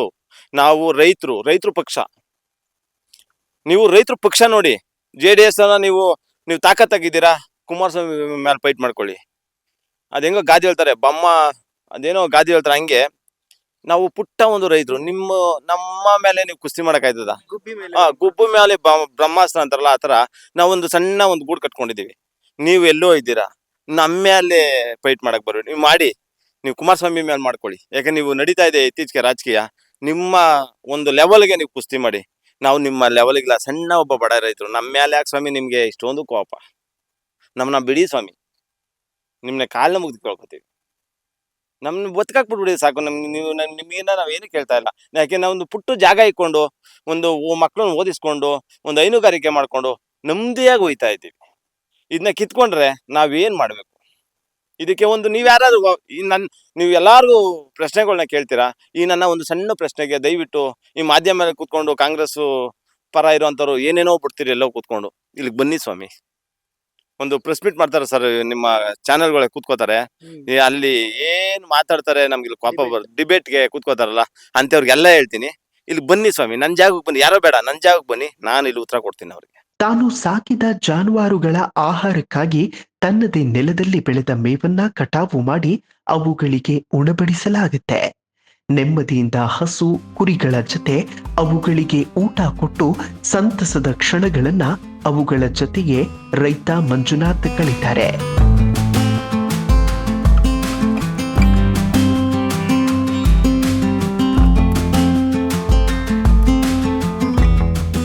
ನಂಬಿದ ಭೂತಾಯಿ ಕೈ ಬಿಡೋದಿಲ್ಲ ಅನ್ನೋ ಅಚಲ ನಂಬಿಕೆ. ತಮ್ಮ ಜಮೀನಿನಲ್ಲಿ ತರಹೇವಾರಿ ಬೆಳೆಗಳನ್ನ ಬೆಳೆದಿದ್ದಾರೆ. ತಮ್ಮ ಪುಟ್ಟ ಲೋಕವನ್ನೇ ಸ್ವರ್ಗದ ರೀತಿಯಲ್ಲಿ ಸಿಂಗರಿಸಿಕೊಂಡು ಸಂತಸದ ಬದುಕು ಸಾಗಿಸುತ್ತಿದ್ದಾರೆ. ನೋಡಿ ಮಂಜುನಾಥ್ ಅವ್ರದ್ದು ಇದು ಕಂಪ್ಲೀಟ್ ಭೂಮಿ. ಏನೇನ್ ಬೆಳೆದಿದ್ದೀರಿ ಸರ್ ಈ ಭೂಮಿಯಲ್ಲಿ? ಸರ್, ನಾವು ಆಲ್ಕರಿಗೂ ಒಂದು ಕ್ವಶನ್ ಹಾಕಿದ್ರೆ ಏನೇನ್ ಬೆಳಿತಾ ಇದಾರೆ, ಏನೇನು ಬರ್ಡ್ ಭೂಮಿ ಅಂತ. ಅದಕ್ಕೆ ನಾವು ಉದಾಹರಣೆ ಕೊಟ್ಟು ಹೋಗ್ತೀನಿ. ಇದು ಇಂಬೆ ಬೆಳೆ. ಇದು ಇನ್ನು ಸಣ್ಣ ಗಿಡ, ಸಾವಿರಾರು ಕಾಯಿ ಇದೆ, ಹಣ್ಣಿದೆ. ಸರ್, ಇದು ಒಂದ್ ಸ್ವಲ್ಪ ಜೂಮ್ ಮಾಡಿ ತೋರಿಸಿ ಸರ್. ಇದು ಎಷ್ಟು ಹಣ್ಣುಗಳಿದೆ, ಏನಿದೆ ಅಂತ. ಒಂದು ಇಂಬೆ ಗಿಡ ಇದು ಎಷ್ಟು ಹಣ್ಣು ಆಗಿದೆ, ಒಂದು ವೇಳೆ ಎಷ್ಟು ಸಾವಿರ ಕಾಯಿ ಇದೆ. ಒಂದು ಇನ್ನು ಸಣ್ಣ, ಹೌದು, ಇದು ಸಣ್ಣ ಗಿಡ. ಇದು ಹಂಗೆ ತೋರ್ಸ ಹೋಗ್ತೀನಿ, ಬನ್ನಿ. ಮತ್ತೆ ಏನೇನ್ ಬೆಳೆದಿದ್ದೀರಿ ಸರ್ ಇಲ್ಲಿ? ನೇರ್ಲೆ ಹಣ್ಣಿನ ಗಿಡ ನೋಡಿ ಹೆಂಗಿದೆ, ನೇರ್ಲೆ ಹಣ್ಣು. ಬನ್ನಿ ಹಂಗೆ. ಕಬ್ಬೆಲ್ಲ ಇತ್ತಲ್ರಿ ಸರ್ ಇಲ್ಲಿ? ಓಕೆ, ಇದು ಫುಲ್ ಕಬ್ಬು ಬೆಳೆದಿದ್ದೀರಿ ಇಲ್ಲಿ. ಎಷ್ಟಿದೆ? 1, 2, 3, 4 ಪಪ್ಪಾಯಿ. ಕಬ್ಬು ಯಾವ ರೀತಿ ಬಂದಿದೆ ನೋಡಿ, ಎಷ್ಟು ಚೆನ್ನಾಗಿ ಬಂದಿದೆ ನೋಡಿ ಕಬ್ಬು. ಬನ್ನಿ ಹಂಗೆ. ಇದೆಲ್ಲ ಗೊಬ್ಬರ ಎಲ್ಲ ನೀವೇ ಮಾಡ್ಕೊತೀರಲ್ಲ? ಇದು ನಾವು ಗೊಬ್ಬರ, ಪ್ಯೂರ್ ಗೊಬ್ಬರ ಆಗಿ ಬೆಳೆಸೋದು. ಇದೆಲ್ಲ ಆರ್ಗ್ಯಾನಿಕ್ ಅಂದ್ರೆ ಒಂದು ಯಾವುದೇ ತರ ಸಾವಯವ ಕೃಷಿ. ನಾವು ಬೇರೆ ಗೊಬ್ಬರ ಹಾಕೋದು ಇನ್ನೇನು ಯೂಸ್ ಮಾಡೋದಕ್ಕೆ. ಒಂದು ಗೊಬ್ಬರ ಮೇವು ಬರುತ್ತಲ್ಲ. ಎಷ್ಟು ದಿನ ಆಯ್ತು ಸರ್ ಹಾಕಿ ಇದನ್ನ? ಸರ್, ಇದು ಹಾಕಿ ಒಂದು 5 ತಿಂಗಳು ಆಗಿದೆ. 5 ತಿಂಗಳಿಂದ 6 ತಿಂಗಳು ಆಗಿದೆ. ಇದು ಎಷ್ಟು ಚೆನ್ನಾಗಿದೆ ನೋಡಿ. ನಂದು ಸಣ್ಣ ಒಂದು ಚಿಕ್ಕ ಜಾಗ, 15 ಕುಂಟೆ. 15 ಕುಂಟೆಯಲ್ಲಿ ಏನೇನ್ ಬೇಕು ಎಲ್ಲ. ದ್ರಾಕ್ಷಿ ನೋಡಿ ಸರ್, ದ್ರಾಕ್ಷಿ ಗಿಡ ನೋಡಿ. ಎಲೆ ಎಂಬು ಬೆಳೆದಿದ್ದೀನಿ ಸರ್. ಯಾಲಕ್ಕಿ ಇಲ್ಲ, ಇದು ಯಾಲಕ್ಕಿ. ಇದು ಯಾಲಕ್ಕಿ ಗಿಡನೂ ಬೆಳೆದಿದ್ದೀನಿ ನೋಡಿ. ಇನ್ನು ಎಷ್ಟು ಟೈಮ್ ಬೇಕು ಸರ್? ಸರ್, ಇನ್ನ ಬರ್ಬೇಕು, ಇನ್ನ ಕಾಯಿ ಬಿಟ್ಟಿಲ್ಲ, ಬರುತ್ತೆ. ಆಯ್ತಾ? ವಾಟರ್ ಆಪಲ್ ಮೇಲಿದೆ ನೋಡಿ. ಇದು ವಾಟರ್ ಆಪಲ್ ಗೊತ್ತಾ? ನೋಡಿದೀರಾ? ಇದು ವಾಟರ್ ಆಪಲ್ ಅಂತ ಬರುತ್ತೆ ಹಣ್ಣು, ವಾಟರ್ ಆಪಲ್. ಇನ್ನು ಕಾಯಿ ಇದೆಯಲ್ಲ? ಇನ್ನ ಕಾಯಿ ಇದೆ. ಅದು ಮರ ತುಂಬಾ ಹಣ್ಣು ಬಿಡುತ್ತೆ. ಇದು ಅಷ್ಟು ಜಾಸ್ತಿ ಬಿಡುತ್ತೆ ವಾಟರ್ ಆಪಲ್. ಸೀತಾಫಲ ಬಿಟ್ಟಿದೆ. ಸೀತಾಫಲ ಆಯ್ತಾ. ಇದೆಲ್ಲ ಫುಲ್ ನೀವು ಗಾರ್ಡನ್ ಏರಿಯಾ, ಹೌದು. ತೋಟಗಾರಿಕೆ. ಆಮೇಲೆ ಡ್ರ್ಯಾಗನ್ ಡ್ರ್ಯಾಗನ್ ನೋಡಿರ್ಬೋದಲ್ಲ, ಡ್ರ್ಯಾಗನ್ ಮೊನ್ನೆ ಹಣ್ಬಿಟ್ಟಿತ್ತು ತಿನ್ಕೊಂಡ್ವಿ. ಇದು ಡ್ರ್ಯಾಗನ್ ಆಯ್ತಾ. ಎಲ್ಲಿಂದ ತರಿಸಿದ್ರಿ ಇದೆಲ್ಲ? ಸರ್ ಇದು ಆನ್ಲೈನ್ ಅಲ್ಲಿ ಬುಕ್ ಮಾಡಿದೆ, ಸೊಸಿ ತಂದು ಹಾಕಿ ಬೆಳೆಸಿರೋದು. ಆಮೇಲೆ ಇದು ಕೃಷಿ ಹೊಂಡ ಮಾಡಿದ್ದೀನಿ. ಕೃಷಿ ಹೊಂಡ ಮಾಡಿ ಇಲ್ಲಿ ಬೋಟ್ ಇದೆ ಅಂತ ಹೌದು, ಕೃಷಿ ಹೊಂಡ ಮಾಡಿದ್ದೀನಿ. ಹೆಂಗ್ ಮಾಡಿದ್ರಿ ಸರ್ ಬೋಟ್? ಸರ್ ಅಡೆ ಒಂದು ಪೈಂಟ್ ಡಬ್ಬದಲ್ಲಿ ಮಾಡಿದೀನಿ. ರೌಂಡ್ ಹೋಗಿ ತೋರ್ಸ್ಲಾ ನಿಮ್ಗೆ? ಹೋಗಿ ಹೋಗಿ ತೋರಿಸ್ತೀನಿ. ಒಬ್ರು ಹೋಗ್ಬೋದು ಅಷ್ಟೇ ಅಲ್ಲ? ಇಬ್ರು ಹೋಗಕ್ ಆಗಲ್ಲ ಅನ್ಸುತ್ತೆ ಇದ್ರಲ್ಲಿ. ಹೋಗ್ಬೋದಾಗಿತ್ತು, ನೆಂಟ್ಬಿಟ್ಟು ಇದು ಹೋಗ್ಬಿಟ್ಟಿದೆ. ಇದು ಬೆಂಗಳೂರಿಂದ ನಮ್ಮ ಹುಡುಗರುಗಳು ಬರ್ತಾರೆ. ಒಳಗಡೆ ಇದೆ ಸರ್, ಇದು ಡೀಪ್ ಇದೆಯಾ? ಡೀಪ್ ಒಂದು 5-6 ಅಡಿ ಇದೆ ಸರ್, 5-6 ಅಡಿ ಇದೆ. ತೋರಿಸ್ತೀನಿ ನೋಡಿ. ಇದು ಬಟ್ ಏನಕ್ಕೆ ಮಾಡಿದೀವಿ ಅಂದ್ರೆ ನಮ್ಮ ಪುಟ್ಟು ನಮ್ಮ ತಮ್ಮದಿರ ಮಕ್ಕಳೆಲ್ಲ ಬರ್ತಾರೆ, ಅವ್ರು ಆಡಕ್ಕೋಸ್ಕರ ಮಾಡಿದೀನಿ. ಒಂಥರ ಚಂದ ಇಲ್ಲಿದೆ, ಒಂದ ಪ್ರಕೃತಿ ಇದ್ರಲ್ಲಿ ಆಡಕ್ ಬಲ್ ಚಂದ ಇದೆ. ಇದೆ ಸರ್, ಒಳಗಿದೆ, ಮೇಲೆ ಕಾಣಲ್ಲ ಇವಾಗ. ಮೀನು ಎಲ್ಲಾ ಜಾತಿ ಮೀನು ಬಿಟ್ಟಿದೀನಿ. ನಿಮ್ಗೆ ತೋರಿಸ್ತೀನಿ ಒಂದ್ ರೌಂಡ್ ಹೋಗಿ ಇವಾಗ. ಓಕೆ ವೀಕ್ಷಕರೇ ನೋಡಿ, ಅಂದ್ರೆ ವಾಯು ವಿಹಾರ ಮಾಡೋದಕ್ಕೆ ಒಂದು ಅದ್ಭುತವಾದಂತಹ ಜಾಗ ಇದು. ಈಗ ಬೋಟ್ ಮಾಡ್ಕೊಂಡಿದ್ದಾರೆ, ಫುಲ್ ಪೇಂಟ್ ಡಬ್ಬಗಳದು, ಖಾಲಿ ಪೇಂಟ್ ಡಬ್ಬ. ಆ ಡಬ್ಬಗಳನ್ನ ಇಟ್ಕೊಂಡು ಹೀಗೆ ಬೋಟ್ ಮಾಡ್ಕೊಂಡಿದ್ದಾರೆ. ಒಂಥರ ಮಕ್ಳಿಗೆಲ್ಲ ಆಟ ಆಡೋದಕ್ಕೆ ತುಂಬಾ ಚಂದ ಇರುತ್ತೆ. ನಾವೆಲ್ಲ ನೋಡಿ, ನಗರ ಪ್ರದೇಶಗಳಲ್ಲಿ ವಾಸ ಮಾಡುವಂತಹ ಜನ ಅಲ್ಲೆಲ್ಲೋ ಪಾರ್ಕ್ಗಳಿಗೆ ಹೋಗಿ ಒಂದು ಅಮೌಂಟ್ ಕೊಟ್ಟು ಅಲ್ಲೆಲ್ಲೋ ಬೋಟಲ್ಲಿ ಎಂಜಾಯ್ ಮಾಡೋದು, ಖುಷಿ ಪಡೋದು. ನಾವು ವೀಕೆಂಡ್ ಅಲ್ಲಿ ಖುಷಿ ಪಡ್ತೀವಿ, ಆದ್ರೆ ನಮ್ಮ ರೈತರು ತಮ್ಮ ಪ್ರತಿ ಹೆಜ್ಜೆಯಲ್ಲೂ, ದಿನದ ಪ್ರತಿ ಕ್ಷಣದಲ್ಲೂ ಕೂಡ ಖುಷಿಯನ್ನ ಪಡ್ತಾರೆ. ಹೀಗೆ ಸಣ್ಣದಾಗಿ ಅವ್ರದ್ದಿದೊಂದು ಪುಟ್ಟ ಜಗತ್ತು ನೋಡಿ, ಅವ್ರ ಮುಖದಲ್ಲಿ ಖುಷಿ, ಆನಂದ, ಸಂತೋಷ. ಬೇರೆ ಬೇರೆ ಪದಗಳು, ಸಮಾನಾರ್ಥಕ ಪದಗಳಿದೆ. ಆ ಎಲ್ಲ ಸಮಾನಾರ್ಥಕ ಪದಗಳಿಗೆ ತದ್ವಿರುದ್ಧವಾಗಿ ನಿಂತುಕೊಂಡು ಇವ್ರ ಖುಷಿನ ಮುಗಿಸ್ತೀನಿ, ಇವ್ರ ಸಂಭ್ರಮನ ಮುಗಿಸ್ಬಿಡ್ತೀನಿ ಅನ್ನುವಂತಹ ಕನಿಷ್ಠ ಮನಸ್ಥಿತಿಗಳ ಬಗ್ಗೆ ಬಹಳ ಬೇಸರ ಆಗತ್ತೆ. ಮತ್ತೆ ಇದ್ರಲ್ಲಿ ಬೇರೆ ಬೇರೆ ತರದ ಮೀನೆಲ್ಲ ಸಾಕಿದಾರಂತೆ. ಆಮೇಲೆ ಮಕ್ಳೆಲ್ಲ ಕೂತ್ರೆ ಒಂದು 3-4 ಜನ ಮಕ್ಳು ಕೂತ್ಕೊಂಡು ಆರಾಮಾಗಿ ಆಟ ಆಡ್ಬಹುದು ಇದ್ರ ಮೇಲೆ. ಇದು ಅವರ ಪುಟ್ಟ ಪ್ರಪಂಚ. ನೋಡಿದ್ರಲ್ಲ ಸರ್, ಈ ಖುಷಿ ಎಲ್ಲಿ ಸಿಗುತ್ತೆ? ಇವರು 100 ಕೋಟಿ ಕೊಡ್ಬೋದು ಈ ತರ ಒಂದು ಪ್ರಕೃತಿ, ಈ ತರ ನಮ್ಮ ಒಂದು ಹಳ್ಳಿ ಜೀವನ. ಇದು ದೊಡ್ಡ ಬಾವಿ ಸರ್, 10 ಆಳದ ಬಾವಿ. ನಮ್ ತಾತನ ಕಾಲದ ಬಾವಿ. ಬಟ್ ಅದು ಮುಚ್ಬಿಟ್ಟು ಇದು ಕೃಷಿ ಹೊಂಡ ತರ ಮಾಡ್ಕೊಂಡು ಮೀನ್ ಸಾಕ್ತಾ ಇದೀವಿ. ಬಟ್ ಈ ಬೆಂಗಳೂರು ಸಿಟಿ ಅವರು ರೆಸಾರ್ಟ್ ಅದು ಇದು ಅಂತ ಹೋಗ್ತಾರಲ್ಲ, ಅದನ್ನ ನಾವಿಲ್ಲೇ ತಯಾರು ಮಾಡ್ಕೊಂಡಿದೀವಿ. ನಮ್ಗೆ ಇದೇ ರೆಸಾರ್ಟ್, ಇಲ್ಲೇ ನಮ್ಗೆಲ್ಲಾ ಮಾಡ್ಕೊಂಡಿದೀವಿ. ಈ ಸಿಟಿ ಅವರು ಯಾರ ದೃಷ್ಟಿ ಬಿತ್ತು ಇದಕ್ಕೆ ಅಂತ? DK ಶಿವಕುಮಾರ್ ಸಾಹೇಬ್ರವ್ರದ್ದು, ಅವರು ದೃಷ್ಟಿ ಬಿದ್ದಿದೆ. ನಾವು ಅವ್ರಿಗೆ ಕೇಳ್ಕೊತಾ ಇದೀವಿ, ಅವ್ರನ್ನ ಕಾಲ್ನ ಕಟ್ಟಿ ಕೇಳ್ಕೊತಾ ಇದೀನಿ, ಇದನ್ನೆಲ್ಲ ಕಿತ್ಕೋಬೇಡಿ ಸ್ವಾಮಿ, ನಮ್ಮನ್ನ ಬುಡಿ ಸ್ವಾಮಿ ಬದುಕಕ್ಕೆ ಅಂತ ನಾವು ಕಾಲು ಮುಗ್ದಿ ಕೇಳ್ಕೊತಾನೆ ಇದೀವಿ. ಆದ್ರೂ ಇನ್ನ ಅವ್ರಿಗೆ ಕರುಣೆ ಬಂದಿಲ್ಲ. ಬಟ್ ತೋರಿಸ್ತಾರೆ ಕರುಣೆ ಅನ್ನೋದು ನಾವು ನಂಬಿದೀವಿ. ನೋಡೋಣ ಮುಂದಿನ ದಿನದಲ್ಲಿ. ಇನ್ಫ್ಯಾಕ್ಟ್ ನನಗೆ ಸ್ಟಿಲ್ ನೆನಪಿದೆ, ಕನಮಂಗಲ ಪಾಳ್ಯ ಭಾಗದಲ್ಲೆಲ್ಲ ಏರ್ಪೋರ್ಟ್ ಆಗೋದಕ್ಕೂ ಮುಂಚೆ ನಮಗೆ ನೆನಪಿದೆ, ಅಲ್ಲೆಲ್ಲ ಫುಲ್ಲು ಹೀಗೆ ಆಟ ಆಡ್ತಾ ಇದ್ವಿ. ಆ ಖುಷಿಯ ಸಂಭ್ರಮಗಳನ್ನ ಏರ್ಪೋರ್ಟ್ ಆದಾಗ ಕಿತ್ಕೊಂಡ್ರು ಅನ್ನುವಂತ ನೋವು ನಮ್ಮಲ್ಲಿದೆ, ಅಲ್ಲಿ ಬೆಳೆದಂಥವ್ರಲ್ಲೆಲ್ಲರಲ್ಲೂ ಕೂಡ. ಅದೇ ತರದ ಸನ್ನಿವೇಶ ಇಲ್ಲೂ ಕೂಡ ಆಗ್ತಾ ಇದೆಯಲ್ಲ ಅಂತ. ಇನ್ಫ್ಯಾಕ್ಟ್ ಆನೇಕಲ್ಲಲ್ಲಿ ಅಲ್ಲೇನೋ ಮಾಡಕ್ ಹೋದ್ರು, ಆ ಕಡೆ ಏನೋ ಮಾಡಿದ್ರು, ಆ ಕಡೆ ಇರೋ ರೈತರಿಗೆ ಏನೋ ಮಾಡ್ಬಿಡ್ತೀವಿ ಅಂದ್ರು, ಏನೇನೂ ಆಗಿಲ್ಲ. ರಿಸಲ್ಟ್ ಬಂದಿದ್ದು 0. ಇದರ ಅರಿವು ಈಗ ಯಾರು ಇದಕ್ಕೆ ತದ್ವಿರುದ್ಧವಾಗಿ ಮಾತಾಡ್ತಿದಾರಲ್ಲ ಅವ್ರಿಗೆ ಆಗ್ಬೇಕು. ಯಾಕೆ ಅಂತಂದ್ರೆ ಅವ್ರ ಹತ್ರ ದೊಡ್ಡ ದೊಡ್ಡ ಜಮೀನುಗಳಿದೆ, ನಮಗೆ ಕೋಟಿಗಳು ಬಂದ್ಬಿಡುತ್ತೆ. ಬಟ್ ಎಷ್ಟೇ ಕೋಟಿ ಇದ್ರೂ ಈ ತರದ ಸಂಭ್ರಮಗಳನ್ನ ನಾವು ಸಾಧಿಸೋದಕ್ಕೆ ಸಾಧ್ಯನೇ ಇಲ್ಲ. ಇದು ಎಷ್ಟೋ ವರ್ಷಗಳ ಫಲ. ಹಿರಿಯರು ಶ್ರಮ ಪಟ್ಟಂತಹ ಆ ಶ್ರಮದ ಪ್ರತಿಫಲವೇ ಈ ತರದ ಪ್ರಕೃತಿಯ ರಮಣೀಯತೆ ಅಂತ ಅನಿಸ್ತದೆ. ನೋಡಿ, ಸೇಮ್ ನೀವು ಅಲ್ಲೆಲ್ಲೋ ಪ್ಲಾಸ್ಟಿಕ್ ಹುಲ್ಲುಗಳನ್ನು ಹಾಕಿ, ಆರ್ಟಿಫಿಷಿಯಲ್ ಹುಲ್ಲನ್ನು ಹಾಕಿ, ಇನ್ಫ್ಯಾಕ್ಟ್ ನೋಡಿ ಇಲ್ಲಿ ಆರಾಮಾಗಿ ಕೂರ್ಬೋದು. ಎಷ್ಟು ತಂಪಗಿದೆ ಅಂತಂದ್ರೆ ಒಂಥರ ಖುಷಿ ಕೊಡುತ್ತೆ. ಯಾವುದೋ ಪಾರ್ಕಿಗೆ ಬಂದ್ಬಿಟ್ವಾ ಅನ್ನೋ ಫೀಲ್ ಇದೆ. ಎಷ್ಟು ಖರ್ಚು ಮಾಡಿಸಿದ್ರಿ ಸರ್ ಇದೆಲ್ಲ, ಅಥವಾ ಅದೇ ಬೆಳ್ಕೊಂಡಿರೋದ? ಇಲ್ಲ ಸರ್, ಇದೆಲ್ಲ ನಾವು ಹಳ್ಳಿಗಳಲ್ಲಿ ಖರ್ಚು ಮಾಡಿ ಯಾರು ಮಾಡಕ್ ಹೋಗಲ್ಲ. ಇದೆಲ್ಲ ಗಾರ್ಡನ್ ಹುಲ್ಲು, ಒಂದ್ ಸ್ವಲ್ಪ ತಂದಿದೆ ಎಲ್ಲ ಹೊರಗಡೆಯಿಂದ, ಅಲ್ಲಲ್ಲೇ ನಾಟಿ ಹಾಕಿ ಅದನ್ನೇ ಜಾಸ್ತಿ ಮಾಡಿದೀನಿ. ನಮ್ಮ ಹಳ್ಳಿಲಿ ಖರ್ಚು ಮಾಡಿ ವೇಸ್ಟ್ ಮಾಡೋ ಐಡಿಯಾ ಯಾರು ಕೊಟ್ರು ಅಂತ? ಸರ್ ಇದು ನಂದೇ ಐಡಿಯಾ. ಬೆಂಗಳೂರಿಂದ ಸರ್ ಇದು ಒಂದು ಇದು ಕ್ಯಾಪ್ ಬರುತ್ತೆ, ಆ ಕ್ಯಾಪ್ ನಲ್ಲಿ ಪ್ಲಾಸ್ಟಿಕ್ ಕ್ಯಾಪ್, ಆ ಬೋಟ್ ಹೊಡೆಯೋಕೆ ಮಾಡ್ಕೊಂಡಿರೋದು. ಇದನ್ನೆಲ್ಲ ನನ್ನ ಐಡಿಯಾನೇ ಇದು. ಕ್ರಿಯೇಟಿವಿಟಿ ನೋಡಿ ನಮ್ಮ ಹಳ್ಳಿಯಲ್ಲಿ ಎಷ್ಟು ಚಂದ ಇದೆ. ಆಮ್, ಒಂದು ಕಡ್ಡಿ, ಆ ಕಡ್ಡಿಗೆ ಈ ತರದೊಂದು ಪ್ಲಾಸ್ಟಿಕ್ ಕ್ಯಾಪ್, ಇಲ್ಲೆಲ್ಲ ಆ, ದಾರ ಹಾಕಿರೋದು ಅನ್ಸುತ್ತೆ ಇದು ಅಲ್ವಾ ಸರ್? ಪ್ಲಾಸ್ಟಿಕ್ ದಾರ, ಇದೆಲ್ಲ ಪ್ಲಾಸ್ಟಿಕ್ ದಾರ. ಆ, ಒಂದು ಕಂಪ್ಲೀಟ್ ಜರ್ನಿ ಆಗುತ್ತೆ. ನೀವು ಅಲ್ಲೆಲ್ಲೋ ಎಂತದ್ದು ಏನೋ ಕೊಡೈಕೆನಾಲ್ ಅಂತಾರಲ್ಲ, ಹಾ ಅಲ್ಲಿ, ಮತ್ತೆ ಇನ್ನೊಂದು ಯಾವುದು ಶಿವನ್ ಸಮುದ್ರದ ಹತ್ರ ಅಲ್ಲೆಲ್ಲೋ ಹೋಗ್ತಾರೆ ತೆಪ್ಪದಲ್ಲಿ ಕೂತ್ಕೊಂಡು ಮಜಾ ಮಾಡೋಣ ಅಂತ. ಬಟ್ ಅವರೇ ಒಂದು ಪುಟ್ಟ ಲೋಕವನ್ನ ಸೃಷ್ಟಿ ಮಾಡ್ಕೊಂಡಿದ್ದಾರೆ. ಆ ಪುಟ್ಟ ಲೋಕದಲ್ಲಿ ಖುಷಿಯಾಗಿದ್ದಾರೆ. ಯಾಕೆ ಈ ಖುಷಿನ ಕಿತ್ಕೊಳ್ಳುವಂತಹ ಪ್ರಯತ್ನಗಳಾಗ್ತಾ ಇದೆ ಅನ್ನೋದು ನನಗೆ ಬಹಳ ಒಂಥರ ಹೊಲಸು ಅನ್ನಿಸ್ತದಪ್ಪ ಇದನ್ನೆಲ್ಲ ಥಿಂಕ್ ಮಾಡಿದ್ರೆ. ಯಾರು ಈ ತರ ದುರುಳರ ಐಡಿಯಾ ಇದು? ನಿಮಗೆ ಬ್ಯೂಟಿಫುಲ್ ಕೆರೆಯಿಂದ ಹೊರಗಡೆ ಕರ್ಕೊಂಡು ಬರ್ತಾ ಇದ್ದೀನಿ ನೋಡಿ. ಇಲ್ಲೆಲ್ಲ ಎಷ್ಟು ಚಂದ ಹೂವುಗಳು ಬೆಳೆದಿದೆ. ಇದು ದಾಸವಾಳ ಅಲ್ರಿ ಸರ್? ಹೌದು. ಇಂಟ್ರೆಸ್ಟ್ ಬೆಳೆಸಿರೋದಷ್ಟೇ. ಹೌದು ಸರ್, ಮನೆಗೆ ಮನೆಗೆ ಯೂಸ್ ಆಗುತ್ತಲ್ಲ ಸರ್. ಇದೇನ್ ಸರ್ ಇದು? ಇದು ಅಜೋಲಾ ಅಂತ. ಹ್ಮ್.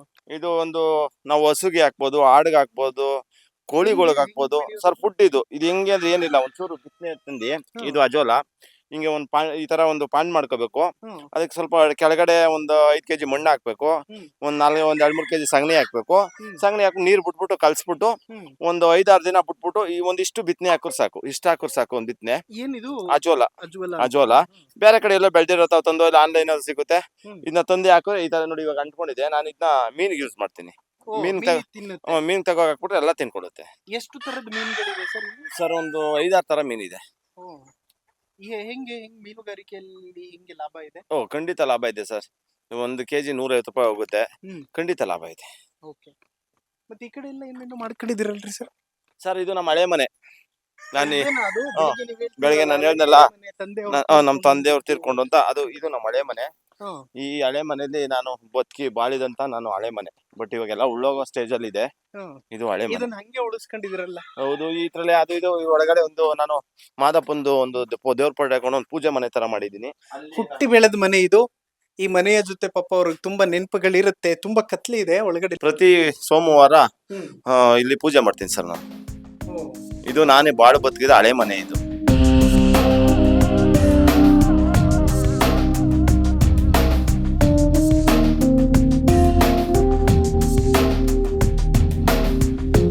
ಮುಂಜಾನೆ 4 ಗಂಟೆಯಿಂದ ಸಂಜೆ 6 ಗಂಟೆವರೆಗೆ ದುಡಿಮೆ, ಹೈನುಗಾರಿಕೆ, ಕುರಿ, ಕೋಳಿ ಸಾಕಾಣೆ ಮತ್ತು ಕೃಷಿಯ ಮೂಲಕ ತನ್ನ ಜಮೀನನ್ನೇ ಸ್ವರ್ಗವಾಗಿಸಿಕೊಂಡಿರುವ ಈ ರೈತನ ಕಥೆ ಇದು. ಈ ಮಣ್ಣೆ ಅವನ ಬದುಕು, ಈ ಭೂಮಿಯೇ ಅವನ ಭವಿಷ್ಯ. ಇಂದು ಬಿಡದಿ ಟೌನ್ಶಿಪ್ ಭೀತಿಯ ನಡುವೆ ತನ್ನ ಅಸ್ತಿತ್ವ ಉಳಿಸಿಕೊಳ್ಳಲು ಧ್ವನಿ ಎತ್ತುತ್ತಿರುವ ರೈತನ ನೋವು ಮತ್ತು ಹೋರಾಟವನ್ನ ನಿಮ್ಮ ಮುಂದೆ ತೆರೆದಿಟ್ಟಿದ್ದೀವಿ. ರೈತನ ಬದುಕು ಉಳಿದರೆ ಮಾತ್ರ ನಮ್ಮ ಬದುಕು ಉಳಿಯುತ್ತೆ. ಮಣ್ಣು ಉಳಿದರೆ ರೈತ ಉಳಿತಾನೆ, ರೈತ ಉಳಿದರೆ ದೇಶ ಉಳಿಯುತ್ತೆ. ಬಿಡದಿ ರೈತನ ಬದುಕಿನ ಈ ಹೋರಾಟದ ಕಥೆಯನ್ನ ನೋಡಿದ್ದಕ್ಕಾಗಿ ತಮ್ಮೆಲ್ಲರಿಗೂ ಧನ್ಯವಾದ.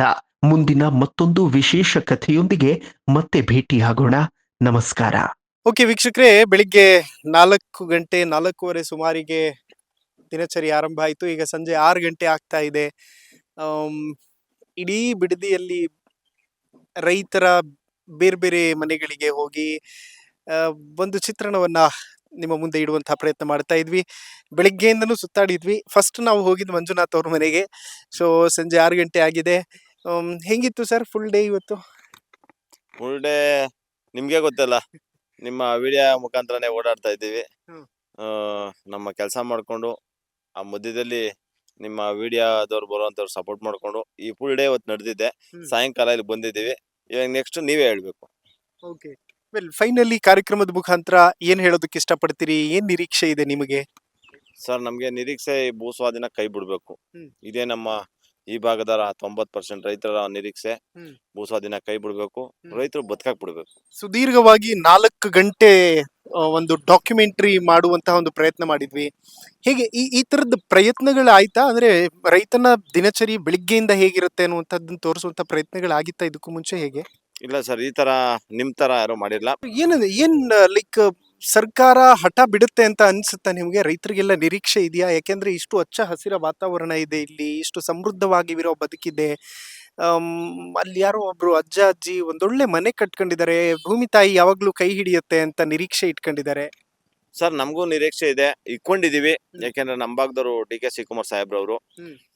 ಒಂದು ರೈತರಿಗೆ ಕರಗ್ತಾರೆ, ಒಂದು ಮಣಗ್ತಾರೆ, ಕೈ ಬಿಡ್ತಾರೆ ಅಂತ ಒಂದು ನಂಬಿಕೆ ಇಲ್ಲಿ ಗಂಟನೂ ಇಟ್ಕೊಂಡಿದ್ದೀನಿ. ಇವತ್ತು ಒಂದಷ್ಟು ಜನಕ್ಕೆ ಚೆಕ್ ಕೊಟ್ಟಿದ್ದಾರೆ. ಹ್ಮ್.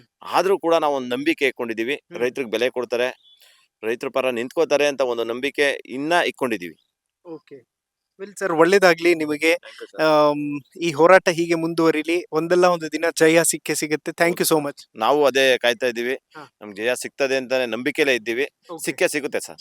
Okay thank you sir. Okay, ನೋಡಿದ್ರಲ್ಲ ವೀಕ್ಷಕರೇ, ಇದಿಷ್ಟು ಮಂಜುನಾಥ್ ರೈತನ ಮಾತುಗಳು. ಮುಂಜಾನೆಯಿಂದ ಸಂಜೆಯವರೆಗೂ ಸಂಪೂರ್ಣ ಚಿತ್ರಣ ನಿಮ್ಮ ಮುಂದೆ ಇಟ್ಟಿದ್ದೀವಿ. ನೋಡೋಣ ಹೇಗೆ ಸರ್ಕಾರ ಇದಕ್ಕೆ ಸ್ಪಂದಿಸುತ್ತೆ ಅಂತ. ಯಾಕೆಂದ್ರೆ ಹಿರಿಯರು ಹೇಳ್ತಾರಲ್ಲ, ಯಾರಿಗೆ ಅರ್ಥ ಆಗ್ಬೇಕೋ ಅವರಿಗೆ ತುಂಬಾ ಬೇಗ ಅರ್ಥ ಆಗುತ್ತೆ, ದೊಡ್ಡ ಕತ್ತೆಗಳಿಗೆ ಕಿನ್ನರಿ ಬಾರಿಸೋದಕ್ಕಾಗೋದಿಲ್ಲ ಅಂತ. ಸೊ ಹಾಗೆ ನಾನು ಸಂಪೂರ್ಣವಾಗಿ ಒಂದು ದೊಡ್ಡ ಡಾಕ್ಯುಮೆಂಟ್ರಿಯನ್ನ ನಿಮ್ಮ ಮುಂದೆ ಇಡುವಂತಹ ಪ್ರಯತ್ನ ಮಾಡಿದೀವಿ. ಅರ್ಥ ಆಗಿರೋರ್ಗೆ ಅರ್ಥ ಆಗಿರತ್ತೆ. ನೋಡ್ತಾ ಇರಿ ಹಿಂದೂ ಟಿವಿ. ನಾನು ಸೈಯದ್ ಹಿದಾಯತ್, ಸೈನಿಂಗ್ ಆಫ್ ಬಿಡದಿಯಿಂದ.